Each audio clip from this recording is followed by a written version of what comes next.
To offer today's invocation, please welcome Motor Racing Outreach Chaplain Billy Malden. Heavenly Father, we pause to recognize your presence in our lives and ask for your blessings on this day, for safety for our drivers, teams, and officials, and joy and great memory for all in attendance, enjoying the sport that we all love.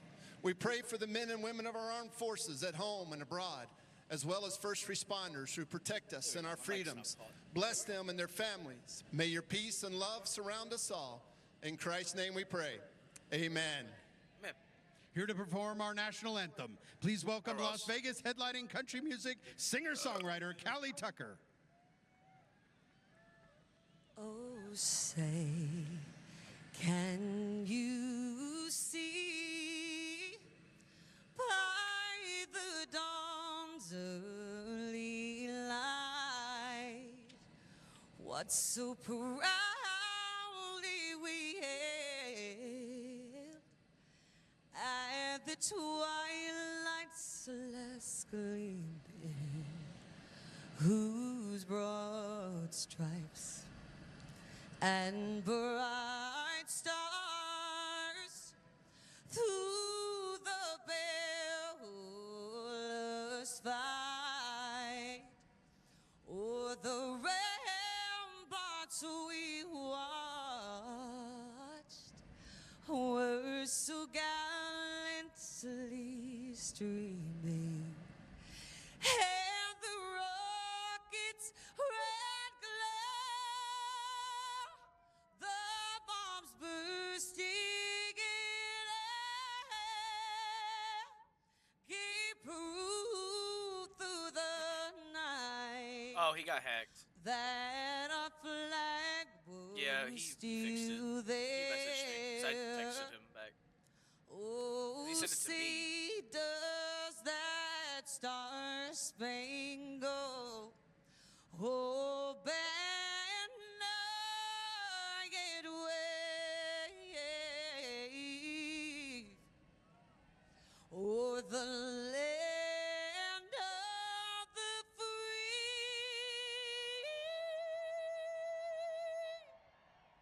and the home of the brave. Hey, let's go. Let's play ball. Dear God, please watch over Kyle this 18. God, please, we beg you, get them in victory lane. Let them have a successful day so that we can all... The NASCAR Cup Series is back in action in the desert, this time in Las Vegas, Nevada, to take on the 1.5-mile tri-oval that is Las Vegas Motor Speedway. This track, built in Now we 1996, have has a wide track. Yes, sweeping you have to have turns that are speed banked in. at 20 degrees Yay! and offer multiple lanes for the drivers to take as they search for speed to maintain momentum around the track. The front stretch has a long arc that has the drivers come off the corner closer to the wall and then It was down last to year's the race. apron at the start-finish line and then back up to the wall to set up for turn 1 corner entry. We recently talked with Joey Logano about this speedway. Here's what he had to say. It's definitely a multi-groove track. You know, you even fight a little bit of that in qualifying. It's such a multi-groove track where you can contemplate, especially down in 1 and 2, should I run the bottom or should I run the second lane? And you see that in the race where, you know, the bottom is fairly strong, but then you get to 3 and 4 and you see cars that are running the wall and some cars that are on the very, very bottom and then everywhere in between. So it makes it a fun track to race because there's options. And that's what you want as a race car driver. If there's only one lane, you got to follow the guy in front of you. It makes it really hard to pass. But in Vegas, there's opportunities to find a different lane, get some air on the car, and try to make a run to pass. Hey, we're going to have a flip again? Last year, Kyle Larson won both stages Reddick's and gonna took home the flip checkered again? flag. Who will play their cards right and find victory lane cried. today? Let's find out. I mean, I've noticed the pattern. Last week, Reddick finished bad. The Sim Larson finished City, good, so now it's the other way a around. place full of untapped It's going to be the potential, other way around. where anticipation drives desire. Green flag, go, go. The pattern follows. Beating the odds is the ultimate goal. And winning, well, it's going to take a little bit of luck. But in reality, luck's got nothing to do with it. Here you have to make your fortune, Put yourself in position to take what you want. Las Vegas. When everyone else is chasing a thrill, you're bending fate at your will.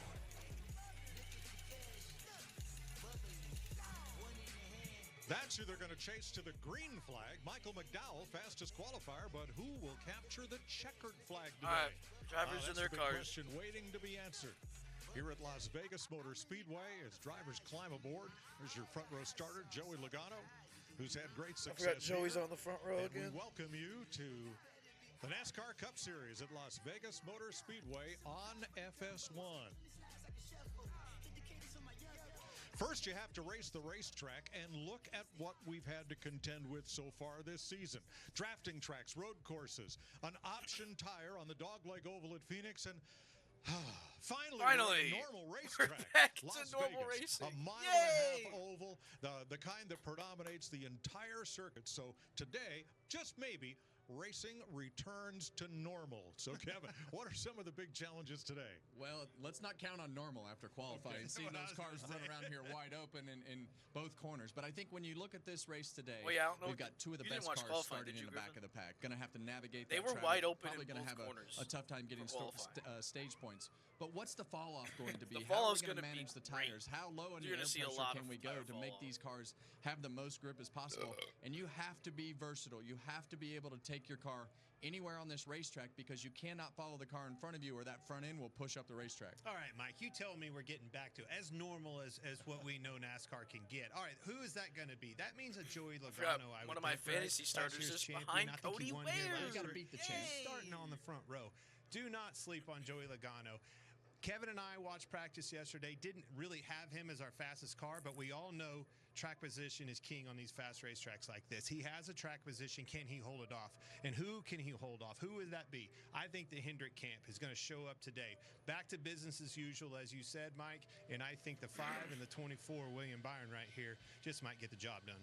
Hendrick Motorsports has owned the spring race here these last few years at Las Vegas. They have been unstoppable here. Yeah, they've Well, won. they've got the They've won stats the and spring they've got race the the speed. past We 3 saw years. that 24 car have great Bowman, long run speed, but you just can't Bowman won sleep on Kyle Larson. I mean, he's been so good Bowman here won in with 22. the things that he's been able to Byron accomplish won in on this 23. particular racetrack, and this Larson is a won in very 24. unique track. You have So to if be able anything, to be versatile, it'd be Chase put Elliott your car all if over we're the to follow racetrack, the and that's what Hendrick Kyle pattern. Larson, Christopher Bell, and those guys that can move around, Tyler Reddick, can move around the racetrack. If and we're gonna find that follow the grip. That's pattern what you'll of have to all do again. Hendrick Well, the drivers winning facts this are they race, won 2 he's of the only last one that 3. hasn't That won 5 in the car next and 10 Kyle years. Larson. That is your favorite, in my opinion. I know. Where has he I been? don't like him either. Time will tell if he can show back up and be business as usual like we know Kyle Larson can get to. How tough a job for Blaney and Bell and the fellas have to come If you from want, the if back. you This want is a big, wide dark horse racetrack. You got pick, plenty of room here. give me Josh well, Berry. They have fast cars, Give but me those Josh guys Berry. are very He's good starting at getting through 4th today, traffic, and dude. Ryan Blaney especially, and I think He's got Christopher Bell will speed. do the good thing I'm because he telling you, searches around the he can do racetrack it. so well. You know, I've seen a lot of flyovers in 50 years of covering this sport, but none like today where they were aimed right from the tower and we all had to duck. Let's go trackside. Here to say the most All right, famous well, words in it is motorsports. Morgan Please Freeman! welcome Academy Award winner, Morgan Freeman. Gentlemen, start your engines. Yeah. He actually said he's a fan of Bubba.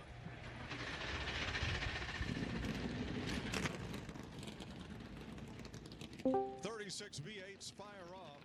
Have to chuckle when I think of Morgan Freeman in bucket list as he raced that Shelby GT350 around California Speedway.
those jets fly, dude. Those things are flying.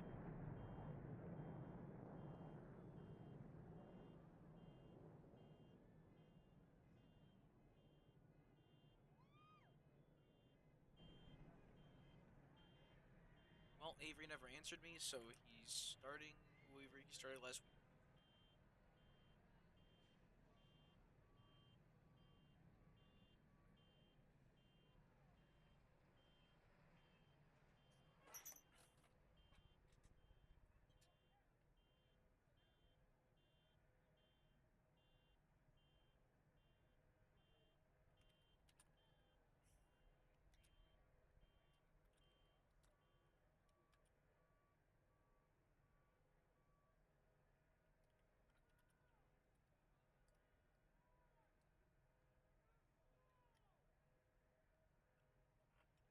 All right, tables down. No more bets. No more bets.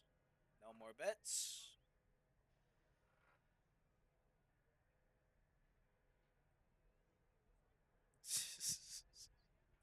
Actually, I don't know where Shane is actually starting. I have to. We are rolling, gents. Yikes! They made us duck again. The Thunderbirds face a nearby Nellis Air Force Base right across the boulevard Yeah, from Las Vegas Motor about to say, we're Speedway, a little putting on a great professional impromptu pre-race show. Welcome back to the Pennzoil 400, presented by Oh! Jiffy Lube at Las Vegas Motor Speedway as the field The Richmond rolls on. race last year. Let's get a word We with our raced pole on rain sitter. Let's tires. do it. Michael McDowell, New Kevin, and Hampshire, the guys yeah. in the Fox booth up here. Man, what a great job from your team and putting that car on the pole today. How do you capitalize on the day? And I what are wanted those Reddick to challenges win gonna so be in front bad of you? because we were under rain delay and he was in the lead. Yeah, thank you very much. It was a great I was day. like, didn't do a lot to tell please, it wide open, but please really call the fast race. Fire Motorsports Chevrolet. Really proud of everybody to Yeah, Group come out 1001 here at the don't fifth have really race good and paint schemes. get our first pole as a company is a big accomplishment. And yeah, you know the number one goal right here is getting a good start, My giving boy that clean air, Lewis, the and leader then we'll see where it plays out from there. Did we get that cool suit working? Yeah, they did. Oh yeah, every week there's been some little Justin drama, Haley but, and Michael this one, McDowell's I cool think suits we weren't got it working sorted out, so before no they got problem. into the grid. All right, man. Keep that head They were straight. trying Good to luck fix today. it, but they Appreciate didn't it, want to thank you. compromise McDowell's pole position, so they All kind right, of let's just have a did look at what the they starting could lineup for without, today's race. Michael like, McDowell having has to go won to the pole, and Joey Logano, a four-time winner here, including last fall. Chevy Ford, front row. Here's Jamie Yeah, Lewis. we have two Mike, Penske it's cars hard to up believe at the that front. the defending series winner has yet to finish in the top 10 through the And then first Blaney's four all the way at races the back of 'cause he the wrecked season. the And things qualifying. this weekend We had a have not practice. gone to plan either. Wrecked I in talked to his crew practice. chief, Paul Wolf, and he told me in practice on Yeah, Saturday, they were I'm all over the place. starting The car him too, felt which disconnected. They made some adjustments, hoping to go in the right direction. They also reminded me that here in the fall, they were an 8th to 10th place race car, but they won on fuel strategy. Keep that in mind as Joey Logano looks for win number 5 at Las Vegas. All right, road two. my highest We got starter's number Reddick two, in, like, Austin Cindric, 18th. and on his outside, it's the hometown boy, Las Vegas cat Kyle Busch. Row number 3, Eric Jones, third top 5 of the season. He's on a hot streak, and on his outside, Alex Bowman. Row 4, we've got a guy who had a great run last week in that 21 Wood Brothers Ford Mustang, Josh Berry, and a guy My high starter's Chris think is one of the Buescher, okay. favorites today in the 24 car, William Byron. Yeah, Priest has a good start today. Zane Smith with a great run at Phoenix last week, qualified well Yeah, again he's this starting up week. front with Buescher. And another one of Yeah. those favorites in that 11th and Hendrick 12th. car, Kyle Larson. Okay, so it's Style Buescher, up Reddick, on Kyle Blaney, Larson. Blaze in the Kyle back. Larson's boring the boards in the booth. You got yours on? Yep. All right, cowboy. Buddy, I feel like Ty it's your Dillon, turn. yay! Pretty hot here. You won 2 of the last 3. What's your chances about Las Vegas? I feel like they're good. I feel like my car What were you saying, handles Cole? pretty well. It Oh, feels okay. similar to normal. I think a lot of other teams have closed in on the balance that it takes to get good around Vegas as well. So it just makes the races You know about that tougher, beef for you know, real for car with sure, Noah but Greggs? we've got a great team. Greggs. Just gonna have to do all the details right, execute. Well, good Custer, pit you're starting stops, on good DJ's restarts, team for the first time. all Let's that see how to you do. maintain good track position, and then hopefully we've got the car balance towards the end to go after a win. Ty All right, Gibbs buddy. Good is luck out there. Similar to Yes. normal. That's a new one for me. Good luck. Yeah, thanks. And I'm going to send you a bill, too, for babysitting your kids for the last 45 minutes. Oh, this is the back of the field, by the way. All right, row number 6, Justin a pair of RFK Fords. Chris Buescher coming off a top 5 last week, and teammate Ryan Preece with his best Las Vegas start. Then in row number 7, Christopher Bell looking for that 4th straight win of the season, and last year's runner-up in this race, Tyler I forgot Reddick Buescher's in a Toyota. in the Dasani car. For Christopher Bell, he led just the last lap at Atlanta. That was the one that counted. And at Coda, where he was the strongest car. And finally, in a shootout at Phoenix, 3 straight. He won that 3-way gunfight. Regan Smith.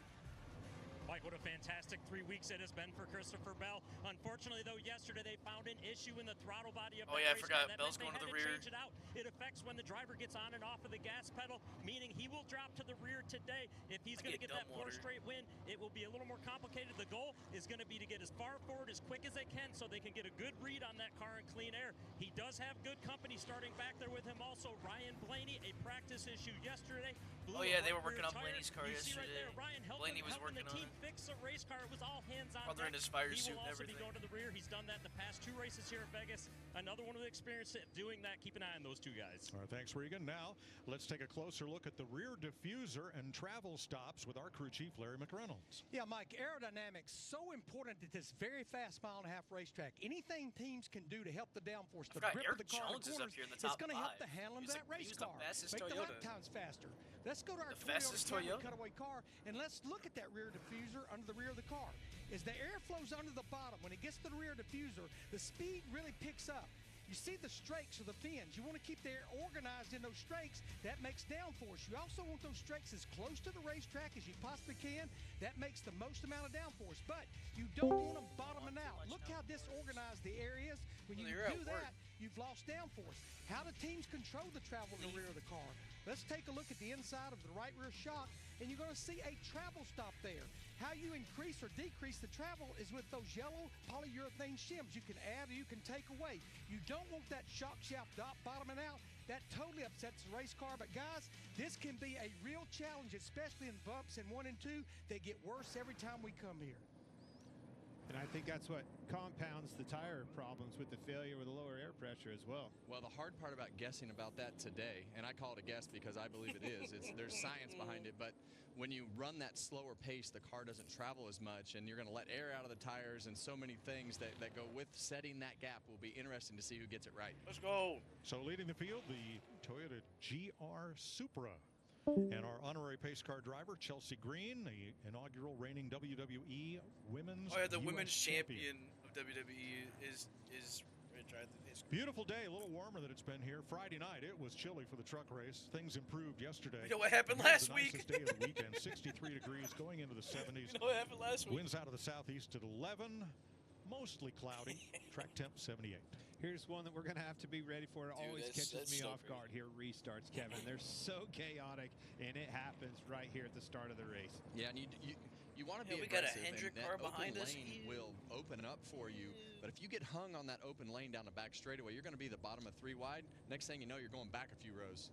Oh, yeah, I forgot. 3 stages, 80, 85, and 102 laps. Here's some Kyle Busch radio. All right, I don't want to hear no down in the dumps bullshit today. We're going forward. That's all that we're going to do all day. Copy that. I love that. And that's the best way to deliver that to Kyle Busch. He's aggressive, and we know that he can do this. They've been in position. They just want focus forward. I want to see Wild Thing back. I know he's rowdy. That's his self-appointed They call him nickname, Wild but Thing. when They he did was it. winning Let's early go. on in his Cup career with Hendrick, he was Wild Yes. Thing. And if Wild Thing I've comes been waiting back, for them to call him watch Wild out. Thing. Rick Vaughn? All right, All field right, addresses itself gentlemen, to the starting line. Michael 400 McDowell, Joey miles. Logano, a Chevy, and a Ford lead them to green Green in Las flag. Vegas. Took the outside, Kevin. Mike McDowell, your pole sitter. Already 3 wide. Here Chris we go. is already going 3. Chris is already going 3.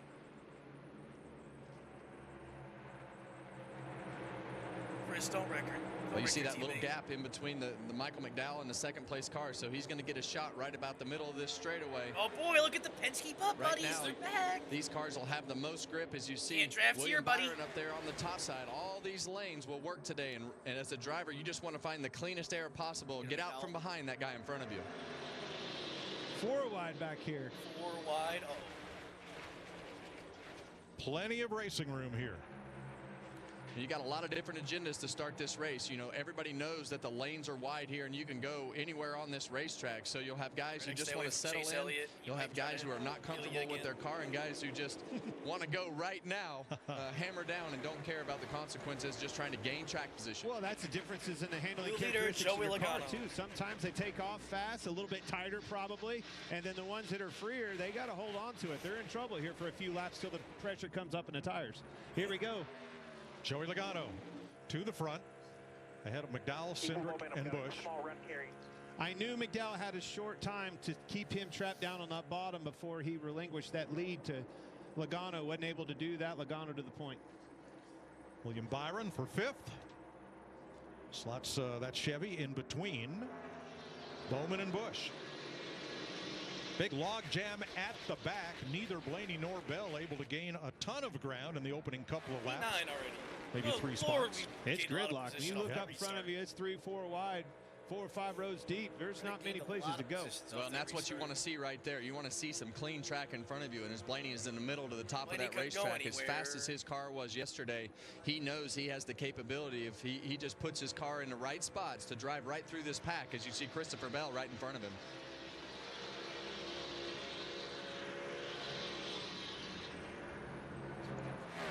Single file up front through about the top 10, but a big variety of racing lines in use coming off turn 2 here. Yeah, and when they redid this racetrack in 2006, as you see Ryan Blaney go by SVG right there. So as this run goes on, this is notorious. That will notoriously be. That's a smart move. Defense right there. He didn't know where Ty Gibbs was going, and you see Ty the Gibbs flames almost out of the killed pipe my of Gibbs right driver. there. That exit of turn 4 gets really tricky as that wall comes back towards you. Ty Gibbs has got his hands full right there. That car was all over the place.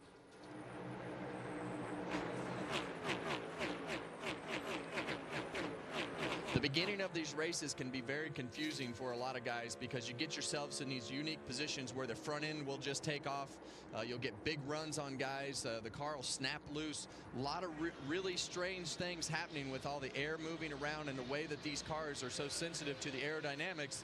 And it's just a bumpy, hair-raising ride for these guys inside the car with the speeds this high and the way that the bumps and the way that you have to drive this track. We used to talk about speeds. This car right here is on the move. Said just a little bit ago, if the 5 can't get it done, keep an eye on William Byron, and he has proven the point. Very fast, just past his teammate Bowman and catching these guys in a hurry. And I would tell you he was better than the 5 in practice. Looking at his lap times, I think that William Byron had what I would consider the best car. Coming around a complete 7 laps here with Joey Logano in the lead for 6 of them. Let's look at today's race strategy sponsored by Straight Talk Wireless. Larry? Yeah, Mike, move your groove around. Don't be afraid to move around searching for grip, but clean air. Get out of the wake of another race car. Kevin said drop the air pressures. Don't be too aggressive. You can't get those air pressures too low. The tire will get damaged early and won't show up like on Ryan Blaney's car yesterday to maybe 20 laps into run. Strategy-wise, as far as pitting, we're going to split the 3 stages in half, probably coming 5 to 10 laps earlier than halfway to get advantage of those fresh sticker tires. Thanks, Larry. And where we will really see this race and this run start to take place is really about that 20 lap mark. That's really when the cars are going to start to slide that right rear, and whether you're tight with the front end or no matter what the condition is, that right rear is going to start to lose grip. 10 complete. McDowell led the first one. No first lap leader has ever won at Las Vegas, but this is a place where long odds can sometimes pay off.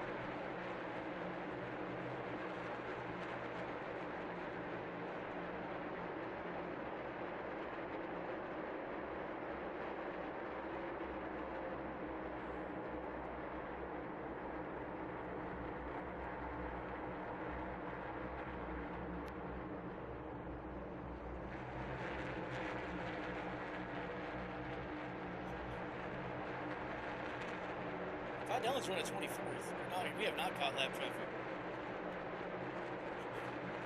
Oh, never mind. Yeah, it says on the screen that they haven't caught lap traffic.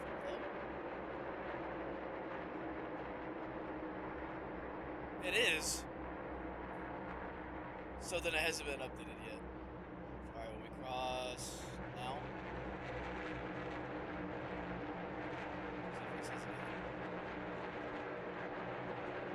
Oh! Ty Dillon is still on the lead lap. That might be Blaney. The camera might be wrong. I mean, like, the title might be wrong. Because they're both running Pennzoil cars. So this might be Blaney. Because that was Ty Dillon and Blaney's right next to him. So yeah, watch if we go back to... I was like, yeah, that's not Joey Logano. That's Ryan Blaney. I was like, dang, how did Joey lap all the way to 25th on lap 14? Someone's got to like a fuel pump again.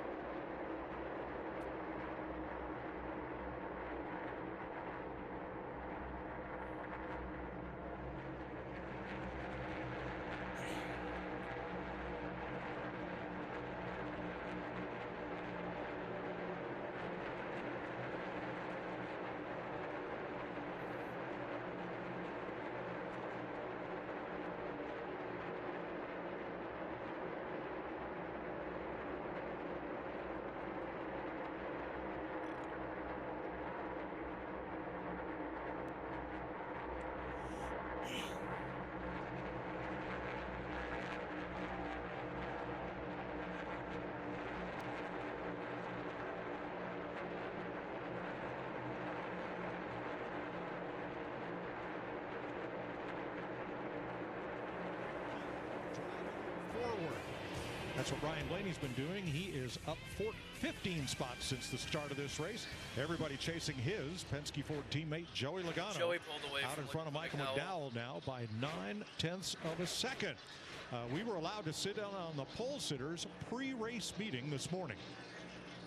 Yep. All right, well, I just want to start by acknowledging the fact that we're on the pole. Spire's first pole, or as a group with Michael's first pole to intermediate. Very impressive, very fast car. Very proud of you guys.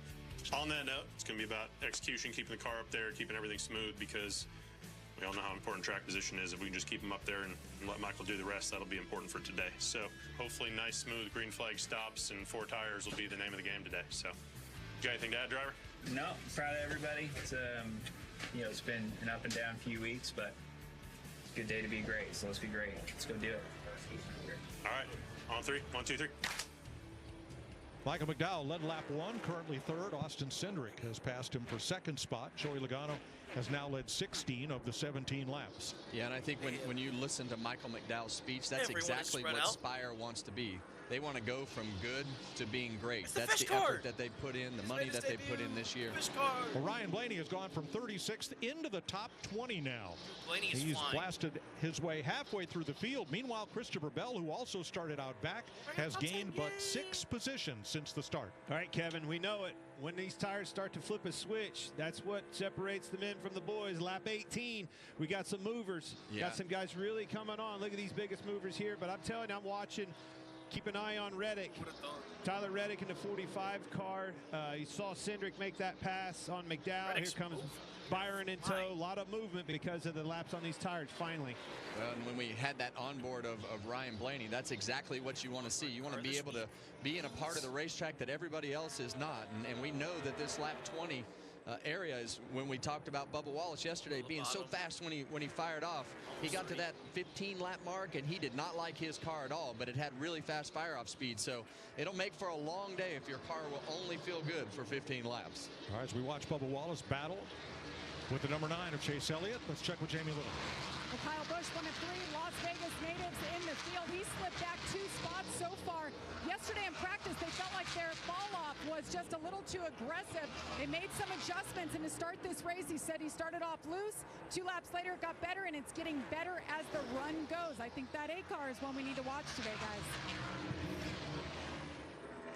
I like this one right here. The Beast is loose on this racetrack. Tyler Reddick, very good here last year, and is able to pick him up and put him down. He's passed some cars out here, moving around. He was clear up by the wall. He's down on the bottom, marching forward. Tyler Reddick. He's up 5 positions since the start. And you look at that 45 car running the bottom of the racetrack. We always think of Tyler Reddick wanting to run the rim around the boards there up atop of the racetrack, and he is on the bottom of the racetrack right now. And we saw a little bit of difference yesterday with that softer tire, with the way that they qualified. They qualified these cars wide open. Pretty much the whole field was wide open in qualifying. So maybe with a little more grip, they go through those bumps a little more comfortable as they go through this run.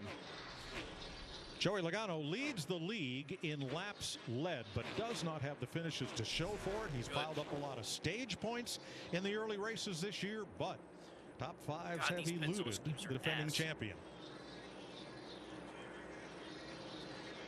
There you see Zane Smith with a great qualifying effort from Front Row Motorsports today. Zane Smith off Get yourself positioned towards the front of that pack. It allows you to get yourself in position for that first green flag pit stop, the first caution flag, whatever that is, to be able to keep that track position is super important. We've seen him slip a few spots as he's gone through the first few runs of this, but qualifying well is so important at these tracks, and really that's what's kept Joey Logano in the game. He scores a ton of stage points with those good qualifying efforts. 24 laps complete. Regan. Mike, you guys have already mentioned how quick Ryan Blaney's moving up through the field. 14 spots right now since the start of the race. He's been relatively quiet on the radio, but just came in a few moments ago, told the team the race car is just a little bit tight right now. Other than that, not a lot of complaints. Jonathan Hassler told me this morning I would dial back my aggressiveness just a little bit. Well, evidently he has hit it right so far. Thanks, Regan. So 80 laps in stage 1, half of that would be 40, and that means pit stops will be starting here in about the next 10 laps or so. We'll step away now, so we'll be back for pit stops. Joey Logano leading in Vegas.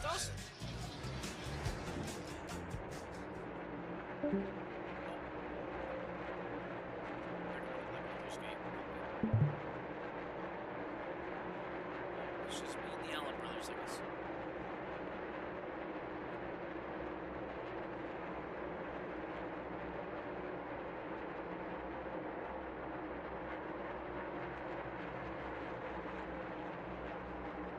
I think he said he wasn't going to be on today. He said he had something to do.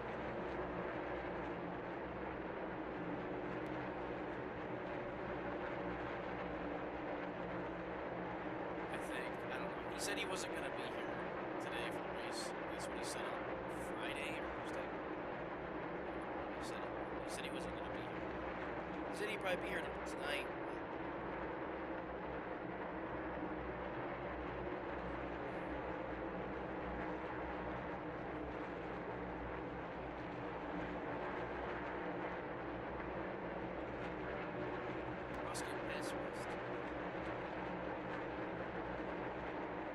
We lost the last one.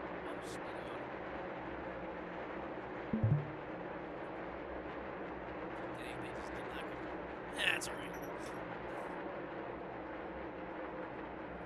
Baldur's Gate.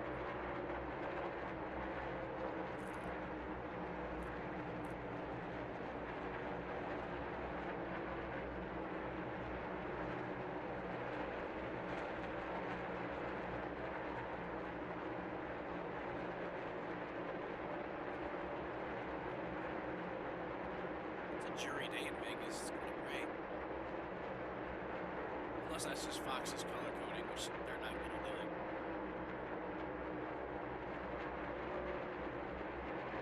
Oh, Joey's already reached lap traffic. Cody, where's the lap now?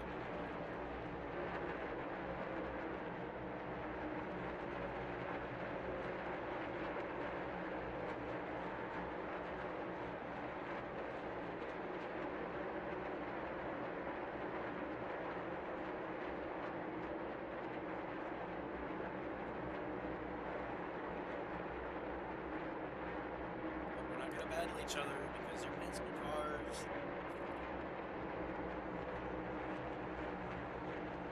Oh, bunny up here, bro. Pit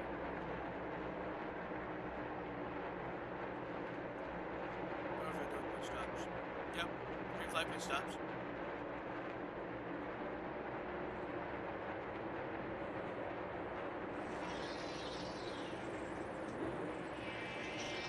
Ryan Blaney pits from 17th place. Little trouble on the left front there. He's still on pit road. A lot of trouble here. More trouble. Not good. We got a problem. Fantasy It's driver. going to go at least one and maybe 2 laps down as pit stops begin. Here we go. Everyone's coming out pit road. With 8 laps to halfway in stage 1. Blaney's away, finally. Well, and that's what we talk about as we see our leader forced everybody to come to pit road. Joey Logano in the pit lane.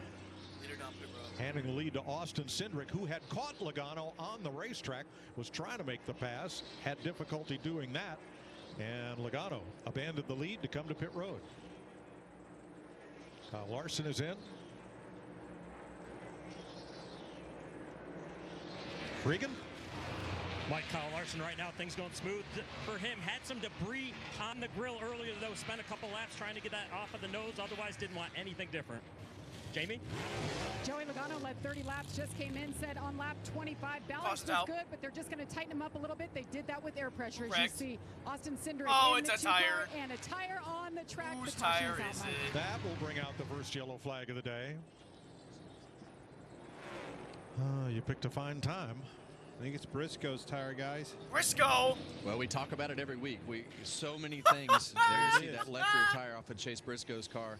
So many things happen on pit road, and those are the dotting of the I's and the crossing of the T's that you have to do in order to win these races. And so close to being on the ragged edge every time these cars hit pit road. So Austin Cindric coming to pit road handed the lead to Kyle Busch over Chase Elliott and Tyler Reddick. Down pit road yet.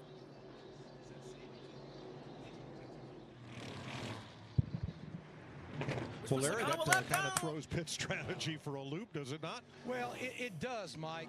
You know, everybody that's not pitted, obviously they're on the lead lap, but all those drivers that hit pit road under green, they'll take the wave around. When everybody pits that hadn't pitted, they'll go around, they'll be back on the lead lap. I at first had kind of thought that may have helped Blaney, but right now my scoring monitor is showing him 2 laps down, not just 1. You knew it was going to be something there with that bad pit stop. 31-16 to pit stop. Ooh, a 31-16. All right, now here is Chase Briscoe's stop.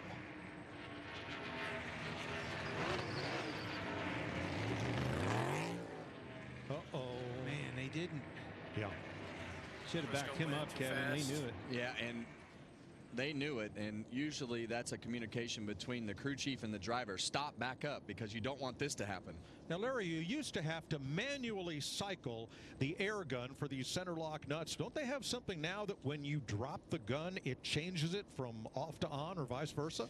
Yeah, I mean, it does have a sensor in it, Mike, but the thing about it, we blame the tire changer. A lot of time it's on the jack man. The jack man may be looking at one end or the other, and the guy that he's not looking at's not done. He drops the jack. That's the driver's sign to go. Oh, that's some so a lot of times, yeah, we put it on the tire changer, but a lot of times it's on the shoulders of the jack man. And it's happening in such a short amount of time. A lot of times they'll drop that jack, and that thing will just not be able to get itself positioned correctly on the hubs, because all this is happening in 9 seconds. I think those guys knew pretty quick. That could have been relayed to it. That's going to obviously be a lot bigger penalty, lasting penalty, because of the getting off a pit road with the tire off. DJ, get your I think they should have backed him up. They probably had time to do it. Well, drivers told us pit road was going Get to your be an issue today.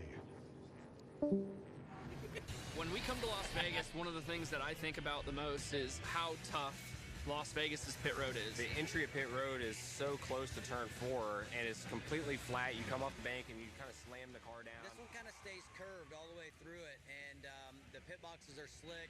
There's some hot sections that can be troublesome. You know, the races can be won and lost on pit road. Definitely an important piece to this race. So we're under caution for the first time today. Pit road will open. There are 22 cars on the lead lap, those that had not made pit stops, and they will cycle through as Larry explained. Drivers that were already in will take the wave around. And yes, Ryan Blaney did lose 2 laps on pit road for difficulty with the left front. He was the first car to come onto pit road during what looked like was going to be a round of green flag stops. Bad got worse, didn't it? Yeah, and it never fails on the days when you have the fastest cars, when all that stuff seems to blow up. Regan? Mike Josh Berry, good again this week. A 4th place from last week. Running inside the top 5 right now in the 21 car. Just lacking a little bit of rear grip right now, but nothing too major in the 9 of Chase Elliott. Right rear was building too free as he went. He thought it was manageable right there, though, Jamie. 45, and Tyler Reddick said he got better as they ran. Not bad on the bottom either. Pretty happy with it. He told me this car was really good yesterday in practice. See the right-hand side. Kyle Busch had a lot going on all at once, but 3 and 4 biggest weakness. They needed a little more grip, air pressure adjustment for the 8. Kyle Busch will lead them off pit road, and they will cycle in behind the cars that had already made stops, and we'll get the wave around here. So we'll restart the running order when we come back to Las Vegas Motor Speedway. Move this here, Hunter. Hold on, you're muted. I have to fix that. Hold on.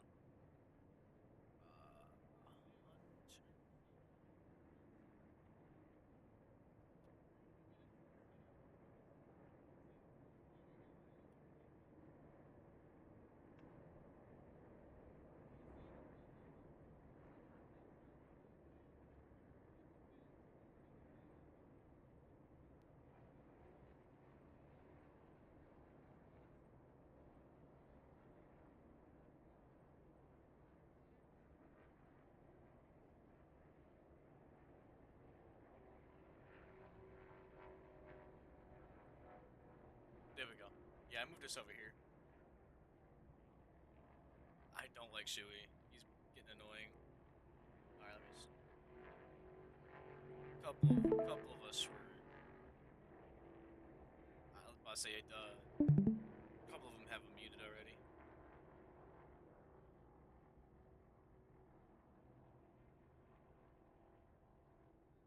Since it's just me and you, I moved this up here. The Nematodes are playing Baldur's Gate. DJ's at work. Dawson's not even here. He's playing basketball with friends, I guess.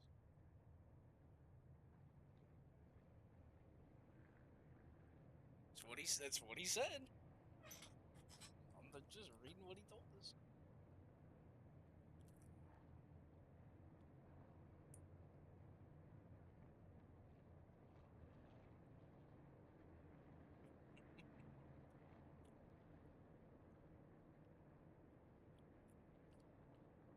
Briscoe on pit road.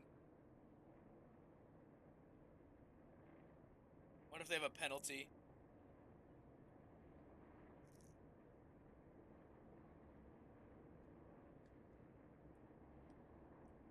Oh, for the tire? Bruh.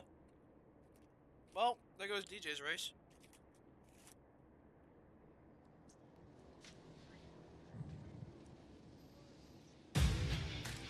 Live from the Tokyo Dome, the greatest show in baseball makes his triumphant return home. Shohei Ohtani and the reigning world champion Dodgers open their regular season against the Chicago Cubs. It's the Tokyo Series, Tuesday at, get this, 6 a.m. Eastern Time, live on Fox. Got that, Clint? You going to be dialed in, 6 a.m.? We can go see them for the next 2 races. That's what I thought. Clint doesn't do good at 6 a.m. All right, 2-lap penalty for Chase Briscoe for losing a wheel out on track, and vacation for 2 of his pit crew members, Larry. Yeah, Mike, let's go to our Toyota Camry cutaway car and show you exactly what goes on with this single wheel lock. This is the 4th year we've been running it. The threads on it is left hand, which is kind of immaterial.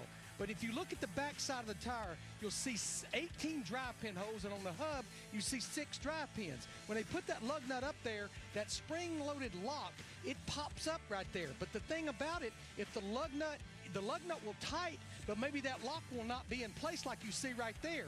So you have to make sure that lug nut goes up there and that lock pops out. That way you know the wheel is tight, because it will actually tighten, but the drive pins may not be exactly seated into the drive pin hole. That latter part is what I was looking for. The drive pins, you said 18 holes for those 6 pins to go in. That's a lot of different options, but they will actually get, believe it or not, hung up in between those holes and not go in. That won't push the wheel all the way in, and it won't go to past that spring deal. And that's what happens when you drop the jack too soon, and it puts all the pressure on the tire to not let that stuff just go on straight. So a 2-lap penalty for Briscoe.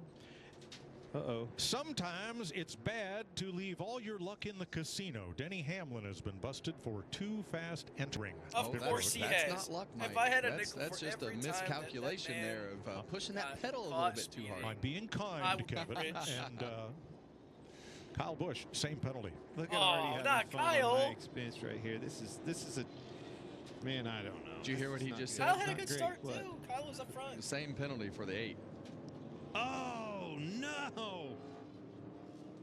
He was 4th, guys. And that's what we've been talking about with when this 8 car is in We have position 3 to Las win. Vegas natives in You know, the they field. did such a great job with everything at COTA, but so many times we've seen that 8 in position to win and have something like this, put them behind the 8 ball again and have to make up that everything that they already had with all the track position, and now you're scrambling just to get yourself in position to find the front again by the end of the day. Free pass goes to Cody Ware, and I loved his driver's suit in driver introductions, and I love the paint or wrap scheme on this. Oh, that's right. He's running an 51, Evil 'cause Knievel it celebrates Evil Knievel.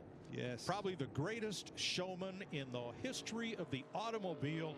And that suit, it's got the stars running down it and the Calling me stripes lucky, and the baby. whole. It's all Evil Knievel.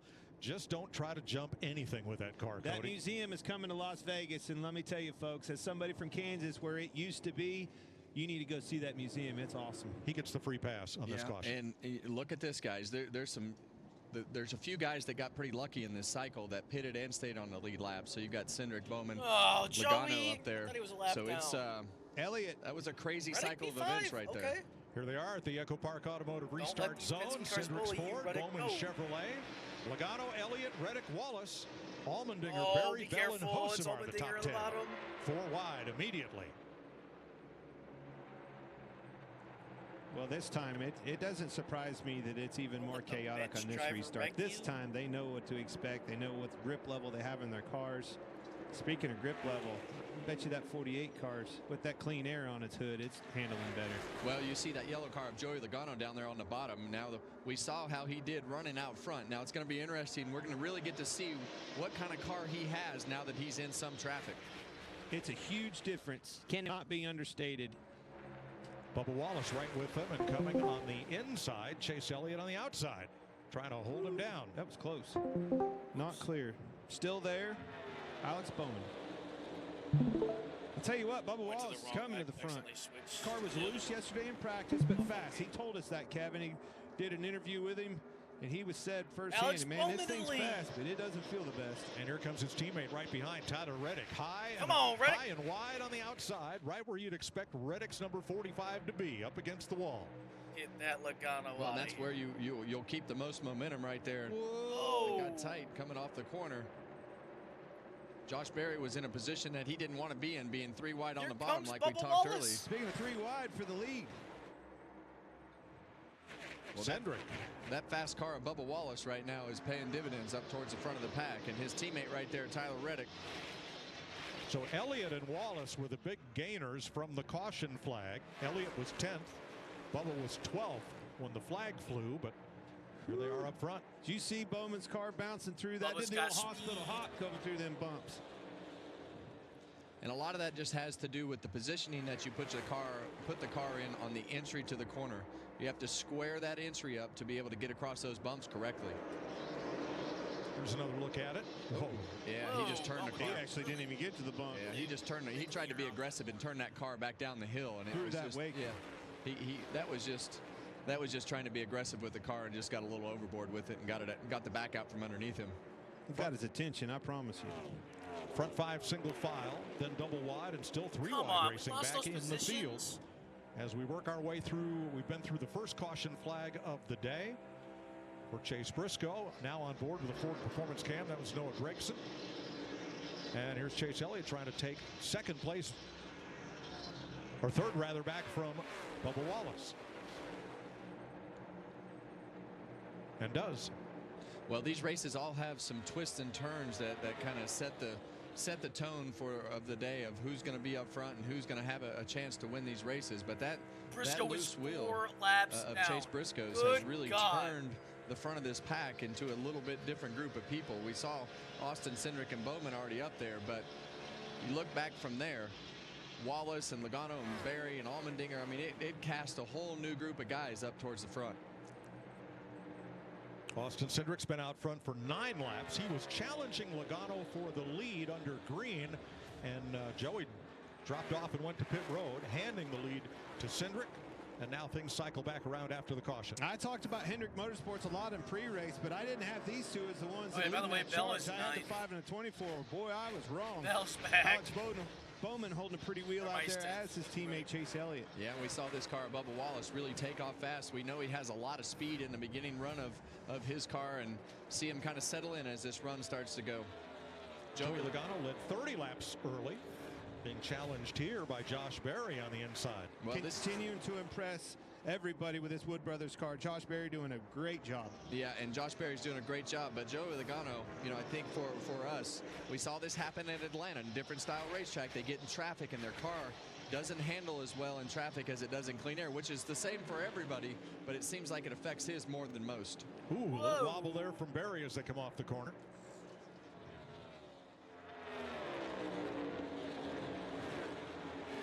A.J. Allmendinger there in 7th. Way off. I think he's got a long in the number 16.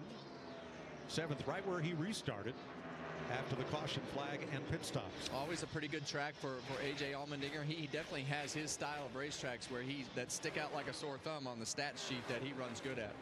Carson Hocevar continues to be a contender. Here he is in 8th.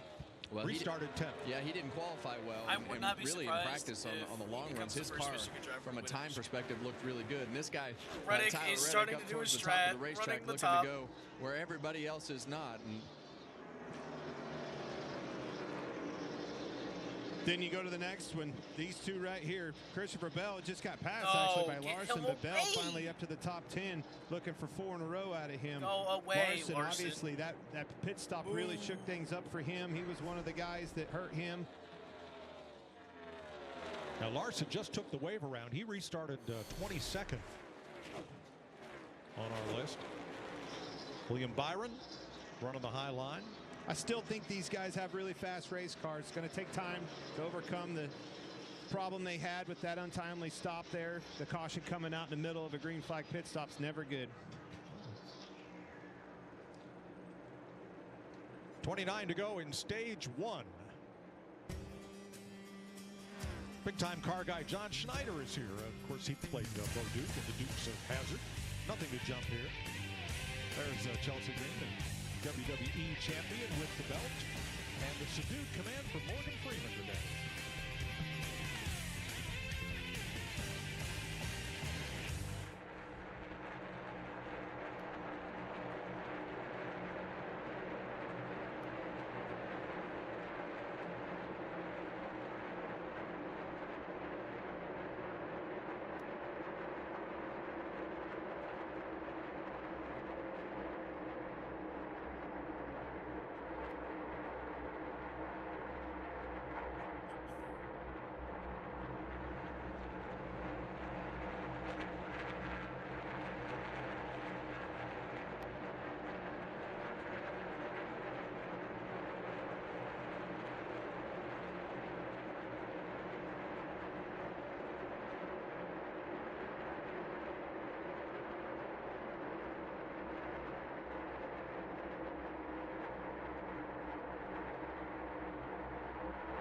Whoa. Okay, Blaney.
A lot of fans and a lot of fun in Las Vegas as we've completed 58 of 267 laps.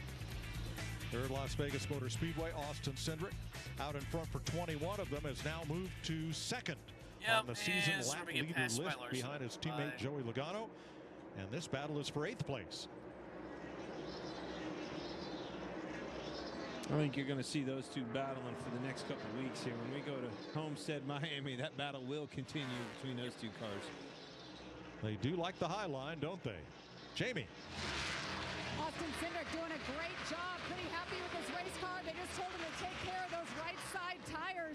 But things look a little bit different on the bench here on the pit box. Brian Wilson right there is his crew chief. He told me both of his race engineers are not here. They're working remotely back in Charlotte. That's mechanic car chief sitting up there with him. He told me his lead engineer is on baby watch, so they are in communication via text, and everything is fine until things go sideways and you don't have that face-to-face communication. All that data about fuel numbers and everything about the race car coming to him from Charlotte, but right now all is well. Thanks, Jamie. Now, Austin Cindric setting a pretty good pace here. He may start lapping cars before the end of the stage. That would be bad news for his Penske teammate Ryan Blaney. Blaney right now is in the free pass position, the first car one lap down. But if Cindric catches the back of the field, Cody Ware, Ty Gibbs, John Hunter Nemechek, that would take Blaney out of the free pass position. So you're leading, your teammate's got a shot to get back on the lead lap. How hard do you press these last few laps? Well, you're going to press hard because the teammate you're trying to keep a lap down is one of the fastest cars on the racetrack. So you want to keep them a lap down whether they're on your team or not, for sure. No wonder. I was your teammate. Well, there you go. Wait a minute. Larry. Yeah, I've been watching Denny Hamlin, this 11 car. Remember, had the pit road speeding penalty. Right now, a lap down back in 35th. I've been comparing his data, throttle and brake, to Alex Bowman and Austin Cindric. He is out of the gas so much earlier and so much more than those two up there leading the race. And he's doing something I see nobody else doing. He's having to use a little bit of brake getting in both ends of the racetrack. Well, it's definitely awful right now. I mean, he's definitely fighting some issues that way off the pace. Put him way off the pace. 7th place here, Kyle Larson moving up. That's up 15 positions on Larson. He had a heck of a restart past a lot of guys going where they're not. That's hard to do here. Yeah, and the other guy right there with him, Logano, it is definitely, the traffic has definitely taken all the steam out of that 22 car. Kyle Busch up 10 after serving that penalty for too fast entering pit road, as did Hamlin. Kevin, that's such a good point, and it's so real. I mean, once he lost that clean air track position up front, that thing is in bad trouble.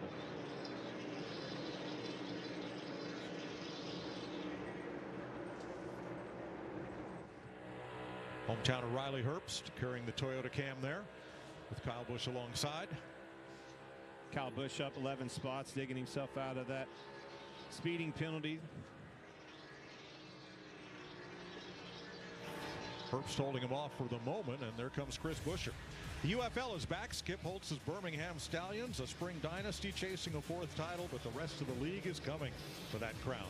The new season kicks off March 28th on Fox.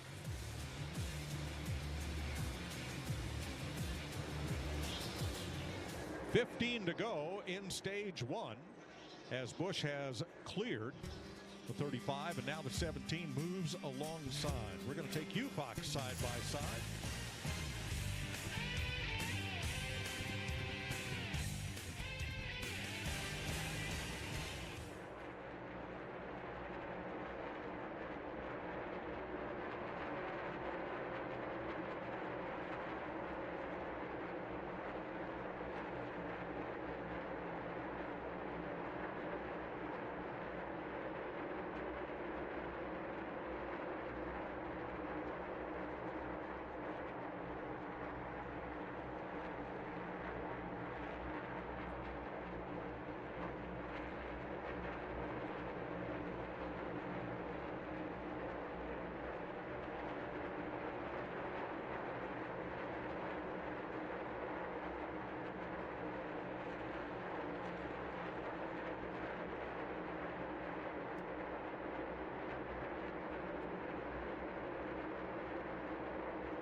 As you've been watching, Austin Cindric moving through the field despite pressure from Alex Bowman. Now they have lapped past Cody Ware and Ty Gibbs. So Gibbs is in the free pass position. Ryan Blaney, though he has a fast car, has little, if any, chance of catching them before the end of stage one. And you look at the backside of this field. We talk about Ty Gibbs and his struggles. They continue again here today. But it's not just him. It's his teammate Denny Hamlin and Chase Briscoe who had the problems, running 35th and 36th right behind him. Joe Gibbs racing in 3 of the bottom 5 positions on the pylon right now. You don't see that very often. I don't know that I've ever heard you say that, Mike. No, everyone but Christopher Bell, who's in 11th.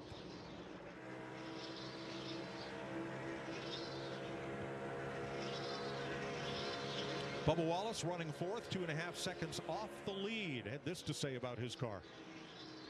Yeah, fairly happy with my 1 and 2 balance. You can see I can keep some positive wheel into it. 3 and 4, just need more security, turning off the wall to center. Needs more security. What does that mean, Kevin? Well, we talked about that right rear tire, and we knew that the right rear tire would lose grip as this race goes. That's really a characteristic of this particular racetrack. So in turn 3, I was going to say, sounds like turn 3 in Vegas. Well, and we heard Denny Hamlin talking about Larry talk about Denny being loose in on both corners. So that right rear tire is going to lose grip, and when you're loose on the entry like some of these guys are talking, that really makes the center worse, because then you can't really tighten your car up, because you can't turn the wheel like you need to make the arc into the corner. That can't be as wide either, so you wind up with all these problems that it creates for the center of the corner, how much speed you can carry to the center corner if you can't get the entry right. This is a heck of a battle going on for the lead. Bowman runs him down as soon as he gets right to the bumper as Cindric moves up, arrow blocks him, if you will, and start the process over again. He loses 5 or 6 car lengths, drives right back to this bumper. That's frustrating, but it's part of the game. It's a league and a series. Regan? Mike, just to update the progress of Christopher Bell, of course, caught a break the way the yellow flag came out there. Adam Stevens had mentioned that getting track position would be the most important thing that he could do today. He got that track position, found out that as he got a little bit better air, it is way too tight for him right now. And just behind him, the 24 William Byron caught on pit road when the earlier yellow flag came out. He as well has gone extremely tight. So a lot of different reports down here. Some guys slide in the back, some guys slide in the front. It's all over the place. Well, it just becomes really difficult to get the balance of the car right, because when it's not comfortable with the back of the car, your first thing is, well, let's tighten it up. But this is just one of those tracks where you can't get the back of the car to really ever feel comfortable, because as you go through the runs and the tires wear out, and the natural progression is for that right rear tire to lose grip. So you think, I got to tighten it up, tighten it up, tighten it up. But that's why we start talking about taking air out of the tires and getting that rear diffuser as low as possible. They're going to go to trying to twist wedge in and out of these cars to change the heights and things, but really the biggest needle mover will still be the air pressure. Yeah, a lot of times you just make the balance tighter, yet it goes slower. You never got me feeling any more comfortable. We're just slower. Put it back. Well, 2 more laps, they'll have another chance to tweak on these cars as we come to the end of stage number 1. Austin Cindric in front by 1.5 seconds. Top 10 gets stage points. That's the position Christopher Bell just moved into as he passed Tyler Reddick. Yay, we don't Yeah, and get Austin stage Cindric has done a points. great job as he's gone through the first part of this race, and he's going to capitalize on this stage here to get those stage points. And like you said, Clint, not somebody that we had on our bingo card to be the winner of stage 1, but you never know how these are going to go. Well, Cindric won his dual race at Daytona to start the season, piling up stage points. This will be his first stage win, in-race stage win of 2025.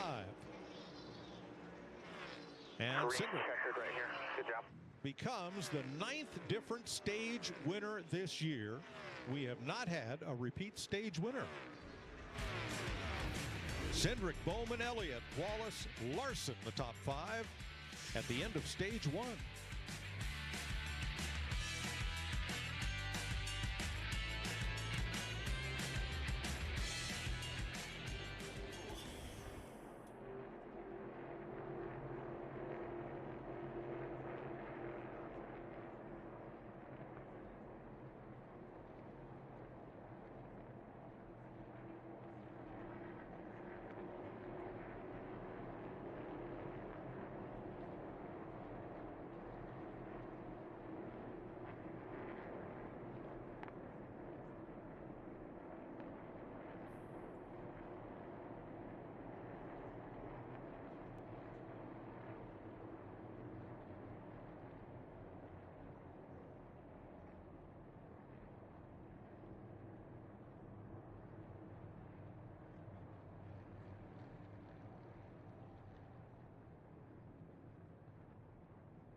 over here.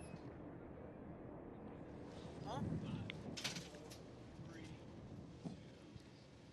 You heard that right? Fox Sports Films' newest heard that? documentary captures Patrick Dempsey's return to Mike professional Joy- it was Mike racing Joy, he said- in the he Porsche said it here. Endurance Challenge after nearly a decade They hiatus. cut their mics Now early. here's a look at Kevin Harvick preparing Patrick for the challenges of Sonoma. Yeah, I would err to being over the line on the left side of it, but really use that hill to shove the throttle back on there. But close to that apex wall, and maybe just not as wide. A car narrower through the whole thing allows you to get this line right here. Destined to drive, Patrick Dempsey's return to racing, and that premieres tonight, right after this Cup race, 7 p.m. Eastern Time on FS1. All right, let's check with Jamie Little as we're under caution, the end of stage 1. Well, Mike, defending series champion Joey Logano has had an all-star pit crew for many years, but this time around they have a new jackman. Let's meet Team 22.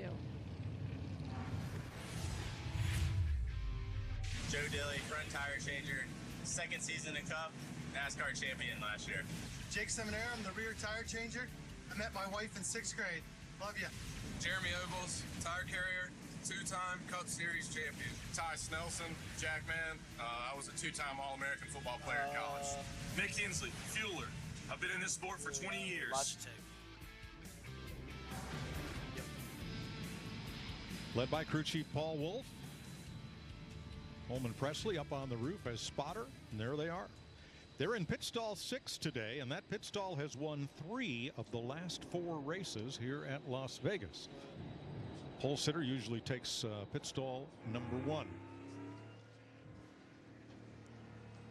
There's our Hunt Brothers Pizza onboard camera. Here we come. With Logano, who started outside the front row here and led 30 laps early. His teammate Austin Cindric leads him onto pit road. Regan. Chase Elliott in the 9 car, very good that run right there. Just ended a little bit too free with the car as he finished off and maybe hurt the right front a little bit. They're going to make a small adjustment to tighten him up. The 5 car of Kyle Larson, one word from him, the car was phenomenal. Don't change it a bit. Jamie? Austin Cindric pretty happy with that number 2. He said he's just 1 number tight, though. They're going to adjust for that with air pressure. And you see the 48 of Alex Bowman. Pretty happy. He said, I have a huge vibration is the biggest issue. Let's not adjust on as much. You see a lot of air pressure once again, Mike.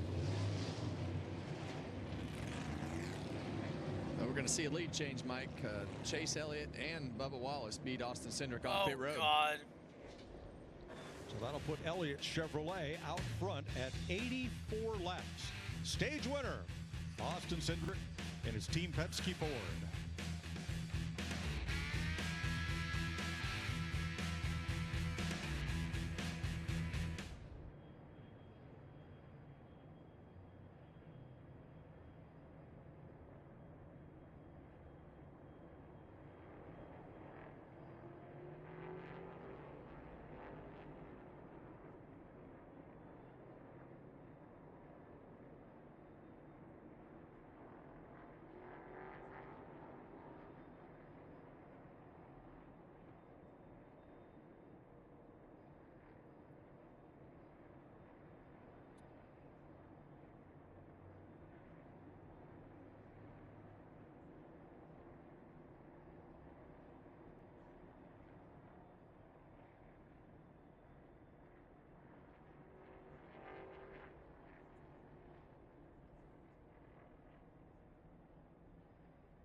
Hey, hope you're enjoying the race. Live here, Jamie McMurray, Chris Myers with the fans here in the backstretch. Great weather day, enjoying things. By the way, the Stage 1 winner in this race has gone on to win the last 3. And Christopher Bell started outside the top 30. He's going for that 4 in a row. He's been as high as 8, so he's in the top 10. Who else are you keeping an eye on? Well, Chris, we talked about Spire Motorsports being on the pole with Michael McDowell, but Hocevar, his teammate, started 25th, has driven up inside the top 10. I thought his lap times were really good.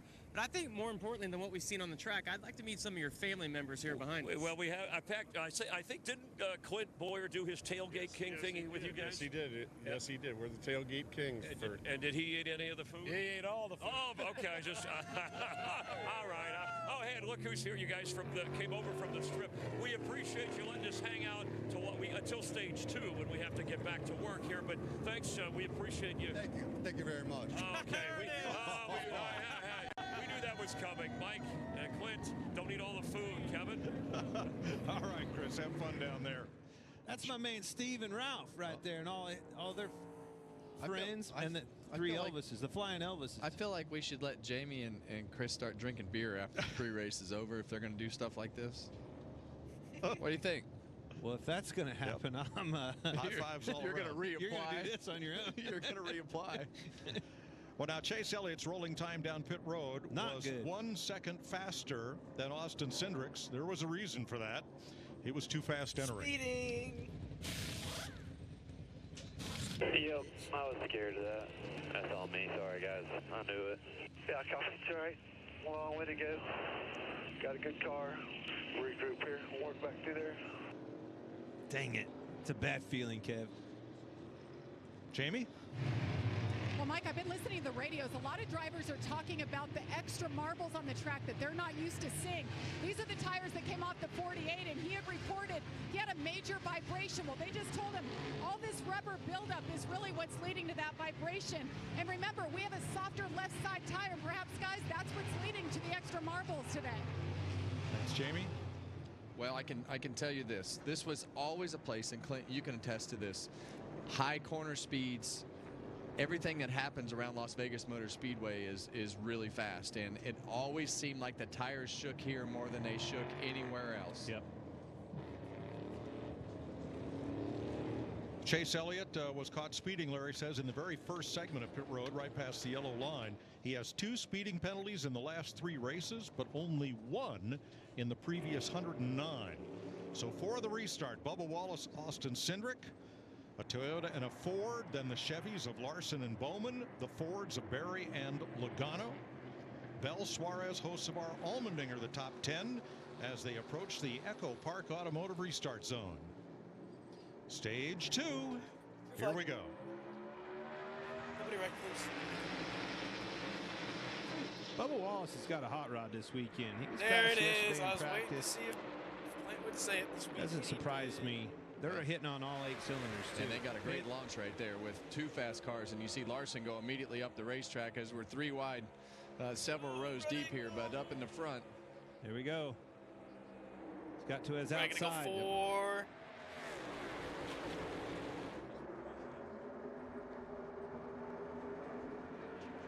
And that was a great move by Bubba Wallace Yeah. to pull that thing down as hard as he did to break that side draft so that Larson couldn't get to that right rear quarter panel, got himself the lead back. And it actually, I think it caught Larson off guard there. He looked over to get the side draft like you talked about, and he was gone. He was way off the racetrack on the apron. That was a heads-up move. See Allmendinger fighting there on the bottom. Oh, Bowman. Oh, trouble for Bowman. Probably a loose wheel. Winner here 3 years ago on pit road.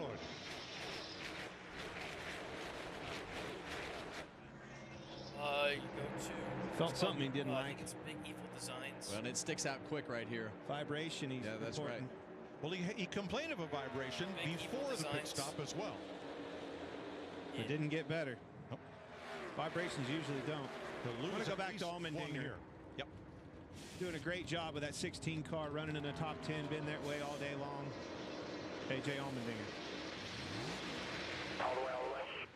Allmendinger in 8th, challenging Josh Berry, who slips up the racetrack. Hard to tell when they go over the bumps. Did he slip up the racetrack or did he drive up there? Well, a lot of times you'll especially when you're running in below the car. You'll just get over those bumps at a bad angle, and it'll just knock it up the racetrack. Regan? Hey guys, just something to keep an eye on. You see how Kyle Larson out running right now. When he came in, the right front tire on Kyle Larson was showing some cords. The team didn't let him know that, so he could try to manage it. But that's a car that was very good on the long runs as well, so something to keep tabs on. Thanks, Regan. Same right side tire as last year. New left side tire this year here in Las Vegas. And I think some of these guys are more aggressive in traffic with how much wheel they'll be willing to hold in the car. I didn't want the front tires to chatter. I didn't want to try to put too much wheel when you're in traffic. I think some of these guys, and especially with this Gen 7 car, like Larson, some of those guys are just more willing to hold more wheel into it and let that front slide a little bit more. Well, to your point, I mean, he passed a lot of cars. He had to ask more out of his race car and get more out of it. Use those tires up. Time will tell if it happens again now that he's got the clean air up front where he's running. Well, Alex Bowman, when he had his issue, it stacked the field up right behind him as he fought to get down to pit road. Ooh, I think, was that Hocevar that had to really abort? Yeah, the brakes and move his line. I think it was. When that happens, a lot of times the spotters up on the roof can't communicate with each other, and it's a surprise for all the cars behind him because a lot of times the driver is making that call and just makes it suddenly because he doesn't want to waste another lap and have the tire fly off or blow apart or whatever's happening at that particular time. So Morgan Freeman had Bubba Wallace's hat on today in a pre-race when we were talking to him. It'd be a big win, be able to win in front of your hero, somebody like Morgan Freeman being in victory lane. Be pretty cool, Kev. That'd be really cool. And now Bubba Myers Wallace has been out front for the last 11 laps here, leading Kyle Larson by a quarter second. Joey Logano, Christopher Bell, and William Byron.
Next week, NASCAR heads south to Miami for a triple-header weekend. Coverage continues. Kicks off Friday with Truck Series practice at 3:30 p.m. Eastern on FS2.